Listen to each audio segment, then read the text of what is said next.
നമസ്കാരം. പ്രാദേശിക വാർത്തകൾ വായിക്കുന്നത് ഹക്കിം കൂട്ടായി. വിദ്യാഭ്യാസം, ഗവേഷണം, ആരോഗ്യ സംരക്ഷണം, യുനാനി സമ്പ്രദായത്തിൽ മരുന്നുകളുടെ നിർമ്മാണം എന്നീ മേഖലകളിൽ ഇന്ത്യ ലോകത്തെ നയിക്കുന്നുവെന്ന് രാഷ്ട്രപതി ദ്രൗപദി മുർമു. പ്രധാനമന്ത്രി നരേന്ദ്രമോദിയും ഫ്രഞ്ച് പ്രസിഡന്റ് ഇമ്മാനുവൽ മാക്രോണും പാരീസിൽ 14ാമത് ഇന്ത്യ ഫ്രാൻസ് CEO ഫോറത്തെ അഭിസംബോധന ചെയ്തു. കാട്ടാന ആക്രമണങ്ങളുടെ പശ്ചാത്തലത്തിൽ ഉന്നതതല യോഗം ഇന്ന് തിരുവനന്തപുരത്ത്. 50,000 മുൻഗണനാ റേഷൻ കാർഡുകളുടെ സംസ്ഥാനതല വിതരണോദ്ഘാടനം മുഖ്യമന്ത്രി പിണറായി വിജയൻ വൈകിട്ട് തിരുവനന്തപുരത്ത് നിർവഹിക്കും. 38ാമത് ദേശീയ ഗെയിംസിൽ കേരളം ഇന്നലെ 4 വെള്ളിയും 3 വെങ്കലവും ഉൾപ്പെടെ 7 മെഡലുകൾ നേടി. ഇന്ത്യ ഇംഗ്ലണ്ട് ഏകദിന ക്രിക്കറ്റ് പരമ്പരയിലെ അവസാന മത്സരം ഇന്ന് അഹമ്മദാബാദിൽ. വാർത്തകൾ വിശദമായി. നമ്മൾ ആകാശവാണിക്കാരൻ എന്ന് പറയുമ്പോൾ മറ്റ് മീഡിയകൾക്കൊന്നും കിട്ടാത്തൊരു പരിഗണന ആകാശവാണി കിട്ടുന്നുണ്ട്. അത് എവിടെ പോയി കഴിഞ്ഞാലും, ഏത് ഓഫീസുകളിൽ പോയിരുന്നാലും, നമ്മൾ ഏത് രംഗത്ത് പോയി കഴിഞ്ഞാലും അത് നമുക്ക് കിട്ടുന്നുണ്ട്. ഞാനൊരിക്കലേ നാട്ടിൽ നിന്ന് ട്രെയിനിൽ വരുന്ന സമയത്ത്, ട്രെയിൻ കോഴിക്കോട് റെയിൽവേ സ്റ്റേഷനിൽ വരെയുള്ളൂ, അന്ന് കോഴിക്കോട് വരെയുള്ള ട്രെയിൻ പാസഞ്ചറാണ്. ഇറങ്ങിക്കഴിഞ്ഞപ്പോൾ ഒരു കാഴ്ച വൈകല്യമുള്ള ഒരാള്, അദ്ദേഹം ഒരു വടിയും പിടിച്ചിട്ട് അയാൾക്ക് പുറത്ത് കടന്നിട്ട് ബസ്സിന് പോകണം. അപ്പം 3ാമത്തെ പ്ലാറ്റ്ഫോമിലാണ് ട്രെയിൻ നിർത്തിയത്. അന്ന് അവിടെ ലിഫ്റ്റ് മറ്റു സൗകര്യങ്ങളൊന്നുമില്ല, കോണി കയറി വരണം. അയാൾ വല്ലാതെ ബുദ്ധിമുട്ട് കണ്ടപ്പോൾ ഞാൻ അയാളുടെ കൈ പിടിച്ച് 1ാമത്തെ പ്ലാറ്റ്ഫോമിൽ വന്ന് പുറത്തേക്ക് വന്ന് അയാൾക്കുള്ള ബസ് കയറ്റാൻ സമയത്ത് അയാളിനോട് ചോദിച്ചു, ഇന്ന് ഇത്രമാത്രം സഹായിച്ച ഒരാളുണ്ട്, താങ്കളുടെ പേരെന്താന്ന് ചോദിച്ചു. ഞാൻ പറഞ്ഞു, എൻ്റെ പേര് ഹക്കീം എന്നാണ് പറഞ്ഞു. താങ്കൾ എന്താ ചെയ്യണമെന്ന് ചോദിച്ചു. ഞാൻ പറഞ്ഞു, ഞാൻ ആകാശവാണിയിലാണ്. ഉടൻ അയാൾ എന്നോട് ചോദിക്കുക, ഹക്കീം കൂട്ടായി ആണെന്ന് ചോദിച്ചു. ഞാൻ പറഞ്ഞു അതേന്ന് പറഞ്ഞു. പിന്നെ കെട്ടിപ്പിടിച്ച് അയാൾ ബസ് പോകുന്നവരെ അയാൾ വിട്ടില്ല. കെട്ടിപ്പിടിച്ച് അയാൾ അയാൾ പറഞ്ഞ്, കണ്ണ് കാണാത്ത ഞങ്ങൾക്ക് താങ്കളെപ്പോലുള്ള ആളുകളാണ് കാര്യങ്ങൾ മുഴുവൻ പറഞ്ഞു തരുന്നത്, ഈ കാര്യങ്ങൾ ചെയ്യിക്കുന്നത് താങ്കളാണ്, ഞങ്ങൾക്ക് എന്തൊക്കെയോ കാര്യങ്ങളാണ് താങ്കൾ പറഞ്ഞു തരുന്നത്, പക്ഷെ ഞങ്ങൾക്ക് TV കണ്ടാൽ അറിയില്ല, ഈ റേഡിയോ മാത്രമാണ് ആശ്രയം, അവിടെ താങ്കളെ പോലെ പക്ഷേ താങ്കളെ എനിക്ക് കാണാൻ പറ്റുന്നില്ലല്ലോ എന്നിട്ട് അയാൾ ഒരു 10 മിനിറ്റോളം വല്ലാത്തൊരവസ്ഥ, ഞാനൊന്നും വല്ലാത്തൊരവസ്ഥയിലായി പോയി, അദ്ദേഹം വല്ലാത്തൊരവസ്ഥയിലേക്ക് പോയി. അത് വലിയൊരു അനുഭവമല്ലേ നമുക്ക് ഒരു ശ്രോതാവിൽ നിന്ന് കിട്ടുന്നത്. ആകാശവാണിക്കാരനാണെന്ന് അറിയുമ്പോൾ ഇത് ഇത്രയും ആളുകളിൽ നിന്ന് കിട്ടുന്ന ഒരു വൈകാരികമായൊരു അടുപ്പുണ്ടല്ലോ, അത് പറഞ്ഞറിയിക്കാൻ പറ്റാത്ത തന്നെയാണ്. അവരൊക്കെ ഗൾഫിൽ പോയി പണം ഉണ്ടാക്കുന്നു, അവർ വലിയ വീടുകൾ ഉണ്ടാക്കി, എല്ലാം നിന്റെ കൂടെ പഠിച്ച ആളുകളാണെന്ന് പറയും. അന്ന് ഞാൻ പറഞ്ഞത്, എനിക്ക് ഇതാണ് എൻ്റെ ആഗ്രഹം, ഇത് വേണം, ഇതിനു വേണ്ടി മാത്രമാണ് എൻ്റെ പ്രയത്നം എന്ന് പറഞ്ഞുകൊണ്ടായിരുന്നു ഞാൻ മുന്നോട്ട് പോയത്. അങ്ങനെ ഒരു 4 5 ഇന്റർവ്യൂവിൽ വരെ ഞാൻ അറ്റൻഡ് ചെയ്തിട്ട് പോലും എനിക്ക് കിട്ടിയപ്പോഴും അവർ പറഞ്ഞത്, കണ്ടില്ല എപ്പോഴും കിട്ടിയില്ലല്ലോ, നീ ഗൾഫിലേക്ക് പോകുന്നതാണ്. എന്നിട്ടും പോകാതെ നിന്ന് ഞാൻ ഇത് കിട്ടും എന്നുള്ള ഒരു ആഗ്രഹം കൊണ്ട് മാത്രമാണ്. അത് അങ്ങനെ ഒരു സംഭവം നേടിയെടുത്തതിന് ശേഷം അതിൽ നിന്ന് അപ്പുറത്തേക്ക് ചിന്തിക്കാൻ എനിക്ക് ഒരിക്കലും തോന്നിയിട്ടില്ല. ഇതെന്നും ഇപ്പോഴും എൻ്റെ ഒരു വികാരമായിട്ട് തന്നെ നിൽക്കണം. ഇപ്പൊ ഇറങ്ങിപ്പോകുമ്പോഴും, ഈ 60 വയസ്സ് പൂർത്തിയായി ഇറങ്ങിപ്പോകുമ്പോഴും എന്നെ അലട്ടുന്നൊരു വലിയൊരു പ്രശ്നം അതാണ്. ഇതെങ്ങനെ ഞാൻ വിട്ടുപോകും എന്നുള്ളതാണ്.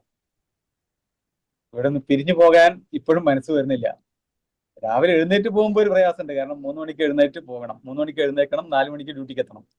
അപ്പൊ ആ സമയം അങ്ങനെ ഒരു പ്രയാസമുണ്ട്. ആ എഴുന്നേക്കുന്ന സമയത്ത് ഒരു പ്രയാസം ഉണ്ടെന്നല്ലാതെ എഴുന്നേറ്റ് കഴിഞ്ഞാൽ പിന്നെ യാതൊരു ബുദ്ധിമുട്ടില്ല. പോയി കഴിഞ്ഞാൽ വളരെ ആക്റ്റീവാണ് അതിനകത്ത്. ഒരിക്കലും തോന്നിയിട്ടില്ല ഇവിടെ വരേണ്ടിയിരുന്നില്ല എന്ന് തോന്നിയിട്ടില്ല. ഇവിടെ വന്നത് ശരിയായി, എത്തേണ്ടടുത്ത് തന്നെയാണ് എത്തിയതെന്ന് തോന്നിയിട്ടുള്ളൂ. ഈ ജോലി നമ്മൾ അത്രമാത്രം ഇഷ്ടപ്പെടുന്നു, ആ ജോലിയിൽ മുഴുവൻ സമയം വ്യാപൃതനാവുന്നു എന്നുള്ളതുകൊണ്ടാണ് ഒരിക്കലും അങ്ങനെ വേറൊരു ചിന്ത ഇതേക്കുറിച്ച് വന്നിട്ടില്ല. ഈ സാധാരണ ഈ മീഡിയകളിലൊക്കെ വർക്ക് ചെയ്യുന്നവർക്കിടയിൽ ഭയങ്കര കോംപ്ലക്സ് ഉണ്ടാവാറുണ്ട്. എന്ന് പറഞ്ഞു കഴിഞ്ഞാൽ, ഈ പലപ്പോഴും നല്ല മെസ്സേജാണ് കൺവേ ചെയ്യുന്നത്, ഭയങ്കര കോൺക്രീറ്റ് ആണ് ഒപ്പീനിയൻസ് എന്നൊക്കെ പറയുമ്പോഴും ഇതിനിടയിൽ തന്നെ സഹപ്രവർത്തകർ അങ്ങോട്ട് ഇങ്ങനെ നാടൻ മലയാളി ഭാഷയിൽ പറഞ്ഞാൽ ഈ പാര വെക്കുക, പിന്നെ വലിക്കുക, ഉന്തുക, തള്ളുക എന്നൊക്കെ പറയുന്ന ചില സംഗതികളിലൂടെയൊക്കെ കടന്നു പോകാതെ എന്തായാലും 27 വർഷം പൂർത്തിയാക്കാനാവില്ല എന്നാണ് എൻ്റെ ഒരു തോന്നല്. അത് സത്യമാണ്. പക്ഷെ കോഴിക്കോട് എനിക്ക് അനുഭവം ഉണ്ടായിട്ടില്ല. കോഴിക്കോട് ഞങ്ങൾക്ക് രണ്ടുപേർക്കിടയിൽ അങ്ങനെ യാതൊരു അനുഭവം ഉണ്ടായിട്ടില്ല. മറ്റ് സ്റ്റേഷനുകളിൽ ഉണ്ടായിട്ടുണ്ട്, പക്ഷെ അത് ഇപ്പൊ തുറന്നു പറയാൻ ബുദ്ധിമുട്ടുണ്ട്. കാരണം ഞാൻ പറഞ്ഞല്ലോ, ഗോപൻ സാറെ കാര്യം പറഞ്ഞല്ലോ. അപ്പം ഗോപൻ സാറ് അവിടെ ഇൻചാർജ് ആയിരിക്കുന്ന സമയത്ത് ഏറ്റവും ജൂനിയറാണ് ഞാൻ. ചെന്നൈയിൽ വെച്ച് ഏറ്റവും ജൂനിയറാണ്. അപ്പം നമ്മുടെ സീനിയോറിറ്റി ലിസ്റ്റ് തലകിഴായി പിടിച്ചാൽ ഞാൻ മുകളിലുണ്ടാവും. അത്രയും ജൂനിയറാണ് ഞാൻ. അവിടെ നമ്മളൊരു 99 വിദേശ വാർത്ത പ്രക്ഷേപണം ആരംഭിച്ചു. ഞാനുള്ള സമയത്താണ് തുടങ്ങിയത്. അത് രാത്രി 11 മണിക്കായിരുന്നു. എല്ലാ ദിവസവും ഇപ്പോഴും ഉണ്ട്. രാത്രി 11 മണിക്കാണ് വാർത്ത പ്രക്ഷേപണം ചെയ്തിരുന്നത് അന്ന്. അപ്പോ അതിന്റെ വാർത്തയുടെ കൂടെ ഒരു ന്യൂസിന്റെ നമ്മളൊരു ഒരു എന്താ ഒരു ന്യൂസ് ഇത് കൊടുക്കും. ഏതെങ്കിലും ഒരു വിഷയത്തെ കുറിച്ച് ചെറിയൊരു കാര്യം നമ്മൾ പ്രതിപാദിക്കുന്ന ഒരു കാര്യം കൂടി ഉണ്ടാവും. അപ്പൊ വാർത്ത അന്ന് വായിച്ചത് ഗോപൻ സാറാണ്, ആദ്യത്തെ വാർത്ത. അതിന്റെ കൂടെ ഒരു വിഷയത്തെ ആസ്പദമാക്കി ഉള്ള ഒരു ചെറിയൊരു 1-2 പേജ് വായിക്കാൻ ഏൽപ്പിച്ചത് തന്നെയാണ്. അത് വല്ലാത്ത മുറിവുറപ്പുണ്ടാക്കിയിട്ടുണ്ട്. കാരണം ജൂനിയർ ആയിട്ടുള്ള ഒരാളെ ഞങ്ങളൊക്കെ ഇരിക്കെ ഇവിടെ വായിപ്പിച്ചു എന്നുള്ള വലിയൊരു സംഭവം അവിടെ ഉണ്ടായിട്ടുണ്ട്. അങ്ങനെ ഒരുപാട് അനുഭവങ്ങളുണ്ട്. പക്ഷെ എല്ലാ അനുഭവങ്ങളും തുറന്നു പറയാം. വലൈക്കും അസ്സലാം വറഹ്മത്തുള്ളാഹി വബറകാതുഹു. ഞാൻ ഈ അടുത്ത സമയത്ത് എൻ്റെ ജംഗ്ഷനിലെ ഒരു പീടികയിൽ ചെന്നപ്പോൾ എന്നെ കാത്തിങ്ങനെ കുറച്ച് സാധാരണക്കാരായ നാട്ടുകാർ നിൽക്കുകയാണ്. എന്നിട്ട് അവരെന്നോട് ചോദിച്ചത് അങ്ങയെക്കുറിച്ചാണ്. ഈ ഹക്കീം കൂട്ടായിക്ക് എത്ര വയസ്സായി കാണും? ഞങ്ങൾ ചെറുപ്പം മുതലേ ഇങ്ങനെ അദ്ദേഹത്തിന്റെ വാർത്ത വായിക്കുന്നത് കേൾക്കാറുള്ളതാണ്. അദ്ദേഹത്തിന്റെ വയസ്സ് എത്ര എന്ന് അറിയാൻ ഒരു താല്പര്യമുണ്ട് എന്ന് പറഞ്ഞു. എനിക്ക് അന്നേരം ഒന്നും പറയാനൊരു കോണ്ടാക്ട്സ് ഇല്ല. അപ്പൊ ഞാൻ അടുത്ത ദിവസം അത് അന്വേഷിച്ചിട്ട് പറയാം എന്ന് പറഞ്ഞിട്ട് കൃത്യമായി എന്നെ 2-3 ദിവസം എന്നെ ബുദ്ധിമുട്ടിച്ചു എന്നുള്ളതാണ്. ഇത്രയും ഈ ഫാൻസ് കേരളത്തിന്റെ വിവിധ ഭാഗങ്ങളിൽ ഈ ഹക്കീം കൂട്ടായി എന്ന താങ്കൾക്കുള്ളതായി താങ്കൾക്കൊരു ബോധ്യമുണ്ടോ? എവിടെയെങ്കിലുമൊക്കെ പോകുമ്പോൾ ഇങ്ങനെ ആളുകൾ പേര് കേൾക്കുമ്പോൾ തിരിച്ചറിഞ്ഞ് സ്നേഹപ്രകടനം അല്ലെങ്കിൽ അങ്ങനെ ഒരു നല്ല പ്രതികരണം അതൊക്കെ കിട്ടിയിട്ടുണ്ടോ? ധാരാളം ഉണ്ട്. കാരണം ആളുകൾ കാണാത്തതുകൊണ്ട് അതിനെക്കുറിച്ച് അറിയില്ല, ആരാണെന്നുള്ളത് അറിയില്ല. പക്ഷെ പരിചയപ്പെട്ട് പേരൊക്കെ പറഞ്ഞു വരുമ്പോൾ അവരുടെ സന്തോഷവും അവര് പ്രത്യേക താല്പര്യവും ഇഷ്ടവും സ്നേഹവും ഒക്കെ ഒരിക്കലും മറക്കാൻ കഴിയാത്തതാണ്. അത്രയും നല്ല ഒരു പ്രതികരണമാണ് ആളുകളിൽ നിന്നുണ്ടാകുന്നത്. അവരെന്തോന്ന് കണ്ടതുപോലെയാണ് നമ്മളെ കെട്ടിപ്പിടിക്കുകയും പ്രകടനം നടത്തുകയൊക്കെ ചെയ്യുന്നത്. അപ്പൊ ആളുകൾ അങ്ങനെ ഒരു പ്രതികരണം ആളുകളുടെ ഭാഗത്ത് നിന്ന് ഉണ്ടാവാറുണ്ട്, ശ്രോതാക്കളുടെ ഭാഗത്ത് നിന്ന് അങ്ങനെ ഒരു പ്രതികരണം ഉണ്ടാവാറുണ്ട്. ഈ ആകാശവാണിയിലേക്ക് എത്തുന്നത് എന്തെങ്കിലും ഒരു പ്ലാൻഡ് ആയിട്ടുള്ള ഒരു ആഗ്രഹം അല്ലെങ്കിൽ അങ്ങനെ അതിനോടുള്ള ഒരു ഇഷ്ടം അല്ലെങ്കിൽ അതിനോടുള്ള ഒരു വലിയ താല്പര്യം അങ്ങനെ ഒരു ശ്രമത്തിന്റെ ഭാഗമായിട്ടായിരുന്നോ അതല്ലെങ്കിൽ അങ്ങനെ അങ്ങ് എത്തിപ്പെട്ടതാണോ? അല്ല, എന്റെ ചെറുപ്പം ചെറിയ കൊച്ചുകുട്ടിയായിരിക്കുമ്പോൾ തന്നെ റേഡിയോയ്ക്ക് അകത്ത് എത്തുക എന്നുള്ളതായിരുന്നു എന്റെ ആഗ്രഹം. എന്റെ അന്ന് എന്റെ ചെറുപ്പകാലത്ത് റേഡിയോ എന്ന് പറഞ്ഞ സാധനം ഇല്ല. വളരെ കുറഞ്ഞ വീടുകളിൽ മാത്രമേ അതുള്ളൂ. അപ്പൊ എന്റെ മൂത്താപ്പ സിംഗപ്പൂരിൽ നിന്ന് റേഡിയോ എനിക്ക് എന്റെ ഉപ്പാക്ക് കൊണ്ടുവന്ന് കൊടുത്തിരുന്നു. അപ്പോഴാണെങ്കിൽ നിധി പോലെ കാത്തു സൂക്ഷിക്കുക, എന്നെ തൊടാൻ പോലും സമ്മതിക്കില്ല. അപ്പൊ ആ റേഡിയോ ഇങ്ങനെ കാണുമ്പോൾ എനിക്ക് തോന്നുന്നു ഇതിനകത്തുനിന്ന് കയറിയിരുന്നാൽ വലിയൊരു കാര്യമായിരിക്കും തോന്നിയിട്ട് അന്ന് അതിനു വേണ്ടി അത് മാത്രം ലക്ഷ്യം വെച്ചുകൊണ്ടാണ് ഞാൻ മുന്നോട്ട് പോയത്. അൽഹംദുലില്ലാഹ് എനിക്ക് അതിൽ വിജയിക്കാൻ പറ്റി എന്നുള്ളതാണ് ഏറ്റവും വലിയ സന്തോഷമുള്ള കാര്യം. എങ്ങനെയാണ് ഞാൻ അങ്ങയുടെ ഒരു ഈ കരിയറിനെ കുറിച്ച് ഇങ്ങനെ വായിച്ചപ്പോ ജോയിൻ ചെയ്യുന്നത് ഡൽഹിയിലാണ് ആദ്യമായി അല്ലേ? അതെ അതെ അതെ 1997 നവംബർ 28-നാണ് ഡൽഹിയിൽ ഞാൻ ജോയിൻ ചെയ്യുന്നത്. അന്ന് അതിലേക്ക് എത്തുന്നതിന് മുമ്പ് വേറെന്തെങ്കിലും ഈ പ്രാദേശികമായ പരിപാടികളുടെ അനൗൺസ്മെന്റ് അല്ലെങ്കിൽ അങ്ങനെയുള്ള സംഗതികൾ ഉണ്ടായിരുന്നു? ഞാൻ സ്റ്റേജുകളിലൊക്കെ കയറാറുണ്ടായിരുന്നു, പരിപാടികളിലൊക്കെ പങ്കെടുക്കാറുണ്ടായിരുന്നു, സർക്കിൾ പോലുള്ള സംഘടനകളിലൊക്കെ സജീവമായിട്ടുണ്ടായിരുന്നു. അപ്പൊ എല്ലാ രംഗങ്ങളിലും ഉണ്ടായിരുന്നു. മോശമല്ലാത്ത രീതിയിൽ തന്നെ പ്രവർത്തന രംഗത്തുണ്ടായിരുന്നു. അതിനൊക്കെയാണ് ജോലി കിട്ടി പോകേണ്ടി വന്നത്. എന്റെ ഒരു ആഗ്രഹം എനിക്ക് പൂർത്തീകരിച്ച് ഈ ജോലി പ്രവേശിക്കേണ്ടി വന്നത്. ആദ്യം ഈ ആകാശവാണിയിൽ കയറിയപ്പോൾ ആദ്യം തന്നെ വാർത്ത വായിച്ച് ആരംഭിക്കുകയായിരുന്നു അതോ അതിനു മുമ്പ് എന്തെങ്കിലും പരിശീലനം അല്ലെങ്കിൽ വേറെന്തെങ്കിലും തരത്തിലുള്ള പ്രക്രിയ ഉണ്ടോ? ഞാൻ പറഞ്ഞല്ലോ, ഞാന് നവംബർ 28-നാണ് ആകാശവാണിയിൽ വരുന്നത്, 1997. അപ്പൊ അന്ന് ഡൽഹിയിലെ മലയാളത്തിന്റെ ഇൻചാർജ് ഗോപൻ സാറായിരുന്നു. ഗോപനെ കുറിച്ച് എല്ലാവർക്കും അറിയാം. നമ്മള് ചെറുപ്പകാലം തൊട്ട് വാർത്തകൾ വായിക്കുന്നത് ഗോപൻ ശ്വാസകോശം കേട്ടിട്ടുണ്ടാവുമല്ലോ. കേട്ടിട്ടുണ്ട്. അദ്ദേഹമായിരുന്നു ഇൻചാർജ്, മലയാളം ഇൻചാർജ് അദ്ദേഹമായിരുന്നു. അപ്പൊ ഞാൻ ജോയിൻ ചെയ്തു. എനിക്ക് കുറച്ച് പഴയ ബുള്ളറ്റിന് വായിച്ചു നോക്കാൻ തന്നു. ഒരു ദിവസം ഞാനങ്ങനെ ഇരുന്ന് ആ റൂമിൽ ഇരുന്നുകൊണ്ട് റിഹേഴ്സൽ ചെയ്തുകൊണ്ടിരിക്കുമ്പോൾ ഇദ്ദേഹം വന്നു. എന്നിട്ട് വാർത്ത കേട്ടിട്ട് പറഞ്ഞു, ഹക്കീം നന്നായിട്ട് വായിക്കുന്നുണ്ടല്ലോ, ഇന്ന് നമുക്ക് വൈകുന്നേരത്തെ ബുള്ളറ്റിൻ വായിച്ചൂടെ എന്ന് വെച്ചിട്ടുണ്ട്. ഒരാഴ്ചയായിട്ടുള്ളൂ, ജോയിൻ ചെയ്തിട്ട് ഒരാഴ്ചയായുള്ളൂ. ഇന്ന് വൈകുന്നേരത്തെ ബുള്ളറ്റിൻ നമുക്ക് വായിച്ചൂടെ എന്ന് ചോദിച്ചു. ഞാൻ പറഞ്ഞു വായിക്കാൻ കുഴപ്പമൊന്നുമില്ല എന്ന് പറഞ്ഞു. അങ്ങനെ അന്ന് വൈകുന്നേരം എനിക്ക് തോന്നുന്നു ഡിസംബർ ആദ്യവാരത്തില് ഉം. ഞാൻ വൈകുന്നേരത്തെ 7:25 ബുള്ളറ്റിൻ ഡൽഹിയിൽ ഇരുന്ന് വായിച്ചു. എൻ്റെ ഒരു ഭാഗത്ത് ഗോപൻ സാറും ഒരു ഭാഗത്ത് ഡൽഹി യൂണിവേഴ്സിറ്റി രാജശേഖരൻ എന്ന് പറഞ്ഞിട്ട് ഒരാളുണ്ടായിരുന്നു. ഉം. അദ്ദേഹം വായിച്ചിരുന്ന ആളാണ്. ഉം. കാഷ്വലായിട്ട് ന്യൂസ് വായിച്ചിരുന്ന ആളാണ്. രണ്ട് സൈഡിലും രണ്ടാളും നിന്നിട്ടാണ് ആ 10 മിനിറ്റ് വാർത്ത വായന പൂർത്തീകരിച്ചത്. അത് കഴിഞ്ഞപ്പോൾ അവരുടെ സന്തോഷം വളരെ വലുതായിരുന്നു. ഗോപൻ സാർ പറഞ്ഞു വളരെ നന്നായിട്ട് വായിച്ചു, സൂപ്പർ ആയിട്ടുണ്ട്, ഇത് മെയിൻറ്റെയിൻ ചെയ്ത് കൊണ്ടുപോകണം എന്നൊക്കെ പറഞ്ഞ് നന്നായിട്ട് അഭിനന്ദിച്ചു. അപ്പൊ ഒരാഴ്ചക്ക് തന്നെ എനിക്ക് വായിക്കാൻ കഴിഞ്ഞത് ഞാൻ പറഞ്ഞില്ല, ഞാൻ ആദ്യം ഈ സ്റ്റേജുകളിലും മറ്റൊക്കെ ഉണ്ടായിരുന്നു, സ്ഥിരമായിട്ടുണ്ടായിരുന്നു. അപ്പൊ ആ ഒരു പരിചയം എനിക്ക് ഈ രംഗത്തും ഉപയോഗപ്പെടുത്താൻ കഴിഞ്ഞു എന്നുള്ളതാണ് ഇത്രയും പെട്ടെന്ന് വായിക്കാൻ പറ്റിയെന്ന് എനിക്ക് മനസ്സിലാക്കാൻ സാധിച്ചത്. ഈ ആദ്യം വാർത്ത വായിക്കുന്നതിന് മുമ്പ് വീട്ടിലും സുഹൃത്തുക്കളെയും ഒക്കെ വിളിച്ച് പറഞ്ഞോ, ഞാനാണെന്ന് വായിക്കുന്നത്, കേൾക്കണം എന്നുള്ള രീതിയിൽ?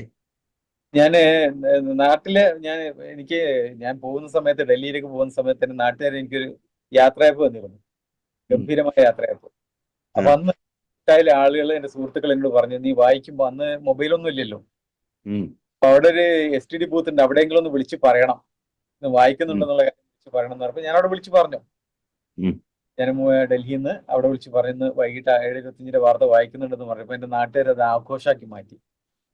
മറ്റേ നാട്ടിൽ മുഴുവൻ എല്ലായിടത്തും സ്പീക്കർ വെച്ചു, പടക്കം പൊട്ടിച്ചു. അങ്ങനെ ശരിക്കും ഒരു ഉത്സവമാക്കിയിട്ടാണ് അവർ ആ വാർത്താ വായന അവർ കേട്ടത്. അത്രയും വലിയ സന്തോഷത്തോടെയാണ് എന്റെ കൊച്ചു എന്റെ വാർത്താ വായനയെ എതിരേറ്റത്. ആ ഒരു സന്തോഷം എനിക്ക് ഇപ്പോഴും എന്റെ മനസ്സിലുണ്ട്. ഈ ഇതിനിടയ്ക്ക് മാറി ചോദിക്കുന്ന ഒരു ചോദ്യം, ഈ കൂട്ടായി എന്ന പ്രദേശത്തിന് അങ്ങനെ ഒരു പേര് വരാൻ കാരണം ഈ പറഞ്ഞ ഇതൊക്കെ കേൾക്കുമുള്ള ആഘോഷം പോലെ ഈ സ്നേഹത്തിന്റെ ഒരു കൂട്ടിലൂടെ ഉണ്ടായതാണോ? എന്താ പേരിന്റെ ഒരു ഉത്ഭവം എന്തെങ്കിലും അറിയോ?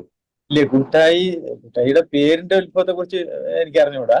പക്ഷെ അവിടെ സ്നേഹം മാത്രമേ ആളുകളുടെ ഒരു വികാരമായിട്ട് സ്നേഹം മാത്രമാണ് നമുക്ക് കാണാൻ സാധിക്കും. വളരെ സ്നേഹത്തോടു കൂടി കഴിയുന്ന ആളുകളാണ്.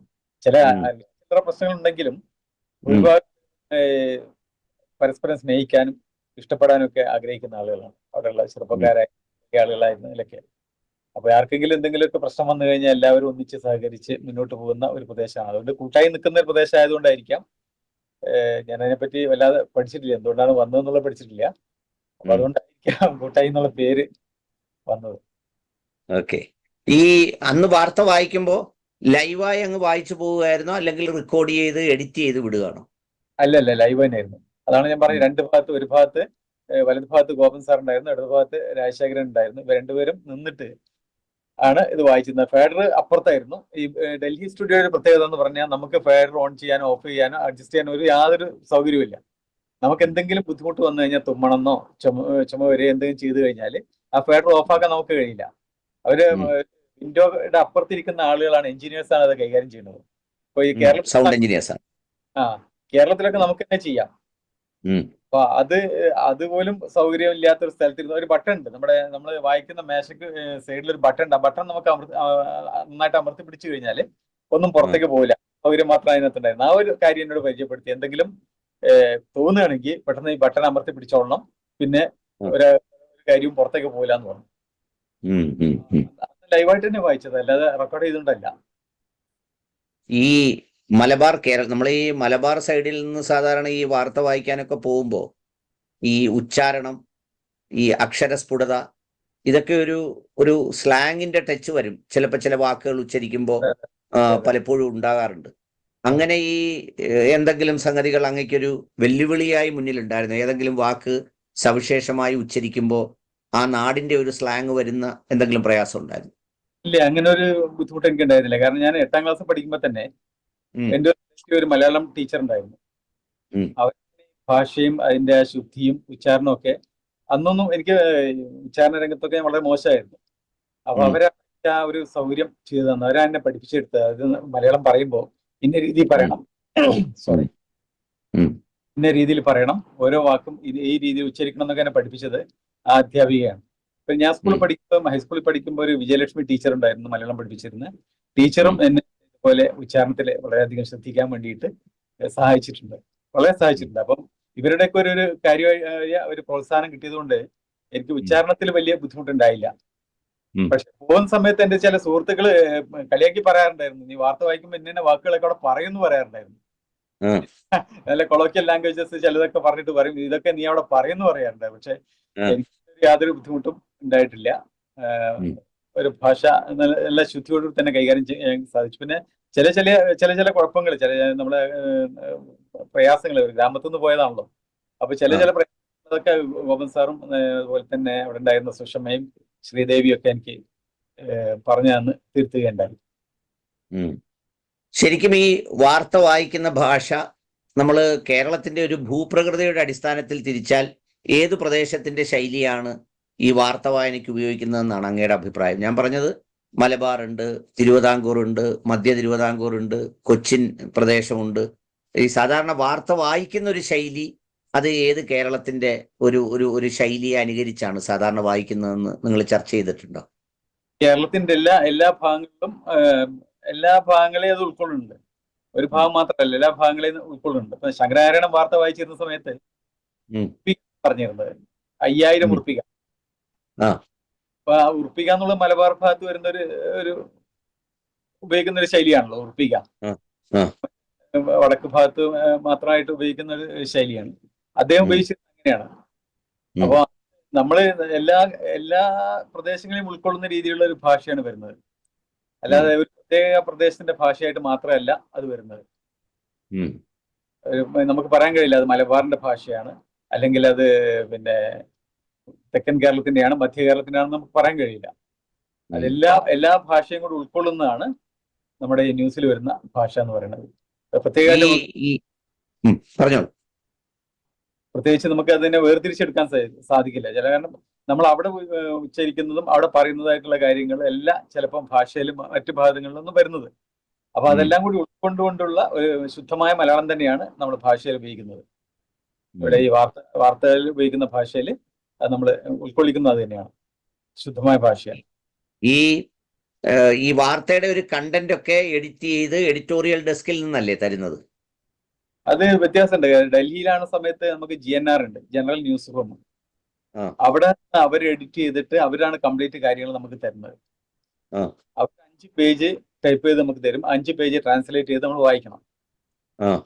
അപ്പൊ അങ്ങനെ വായിക്കുമ്പോൾ അതൊരു 10 മിനിറ്റ് ആവും. അത് ഹെഡ്ലൈനും അവർ തന്നെയാണ് എന്താണ് വേണ്ടതെന്ന് തീരുമാനിച്ചിട്ട് അവർ തന്നെയാണ് തരുന്നത്. അന്ന് തന്നിരുന്നത്. അത് വന്നപ്പോ ഇവിടെ സ്ഥിതി മാറി. ഇവിടെ ഒരു ന്യൂസ് എഡിറ്റർ നമുക്കുണ്ടായിരുന്നു. അപ്പൊ ന്യൂസ് എഡിറ്ററാണ് അത് തീരുമാനിക്കുന്നത്, എന്തൊക്കെയാണ് നമ്മൾ കൊടുക്കണം, ഹെഡ്ലൈൻ എന്ത് വേണം എന്നുള്ളതൊക്കെ ന്യൂസ് എഡിറ്ററാണ് തീരുമാനിക്കുന്നത്. അന്ന് ന്യൂസ് റീഡേഴ്സിന് അതിൽ വലിയ കാര്യമൊന്നും ഉണ്ടായിരുന്നില്ല. പക്ഷെ ഇപ്പൊ ഈ അടുത്ത കാലത്തായിട്ട് ഒരു 5-6 വർഷമായിട്ട് ന്യൂസ് എഡിറ്റേഴ്സ് ഇല്ല. ഇപ്പം എല്ലാം ഞങ്ങൾ തന്നെയാണ് ചെയ്യുന്നത്, ന്യൂസ് റീഡേഴ്സ് തന്നെ ചെയ്യുന്നത്. വാർത്ത എന്ത് ചെയ്യണം, എന്ത് കൊടുക്കണം എന്നൊക്കെ തീരുമാനിക്കുന്നതൊക്കെ നമ്മൾ തന്നെയാണ്. അപ്പൊ അതിന്റെ സെലക്ഷൻ, പിന്നെ അതിന്റെ എഡിറ്റിംഗ്, എല്ലാ കാര്യങ്ങളും നമ്മൾ തന്നെ ചെയ്യുന്നു, നമ്മൾ തന്നെ വായിക്കുന്നു. ആ ഒരു രീതിയാണ് ഇപ്പൊ ഈ അടുത്ത കാലത്തായിട്ട് കേരളത്തിലെ നിലയങ്ങളിലുള്ളത്. തിരുവനന്തപുരത്ത് വ്യത്യാസമുണ്ട്. തിരുവനന്തപുരത്ത് എഡിറ്റർമാരുണ്ട്, ചെയ്യാവുന്ന ആളുകളുണ്ട്. പക്ഷെ കോഴിക്കോടിനെ സംബന്ധിച്ചിടത്തോളം കോഴിക്കോട് ഞാനും അനിൽ ചന്ദ്രൻ 2 പേരാണ് വരുന്നത്.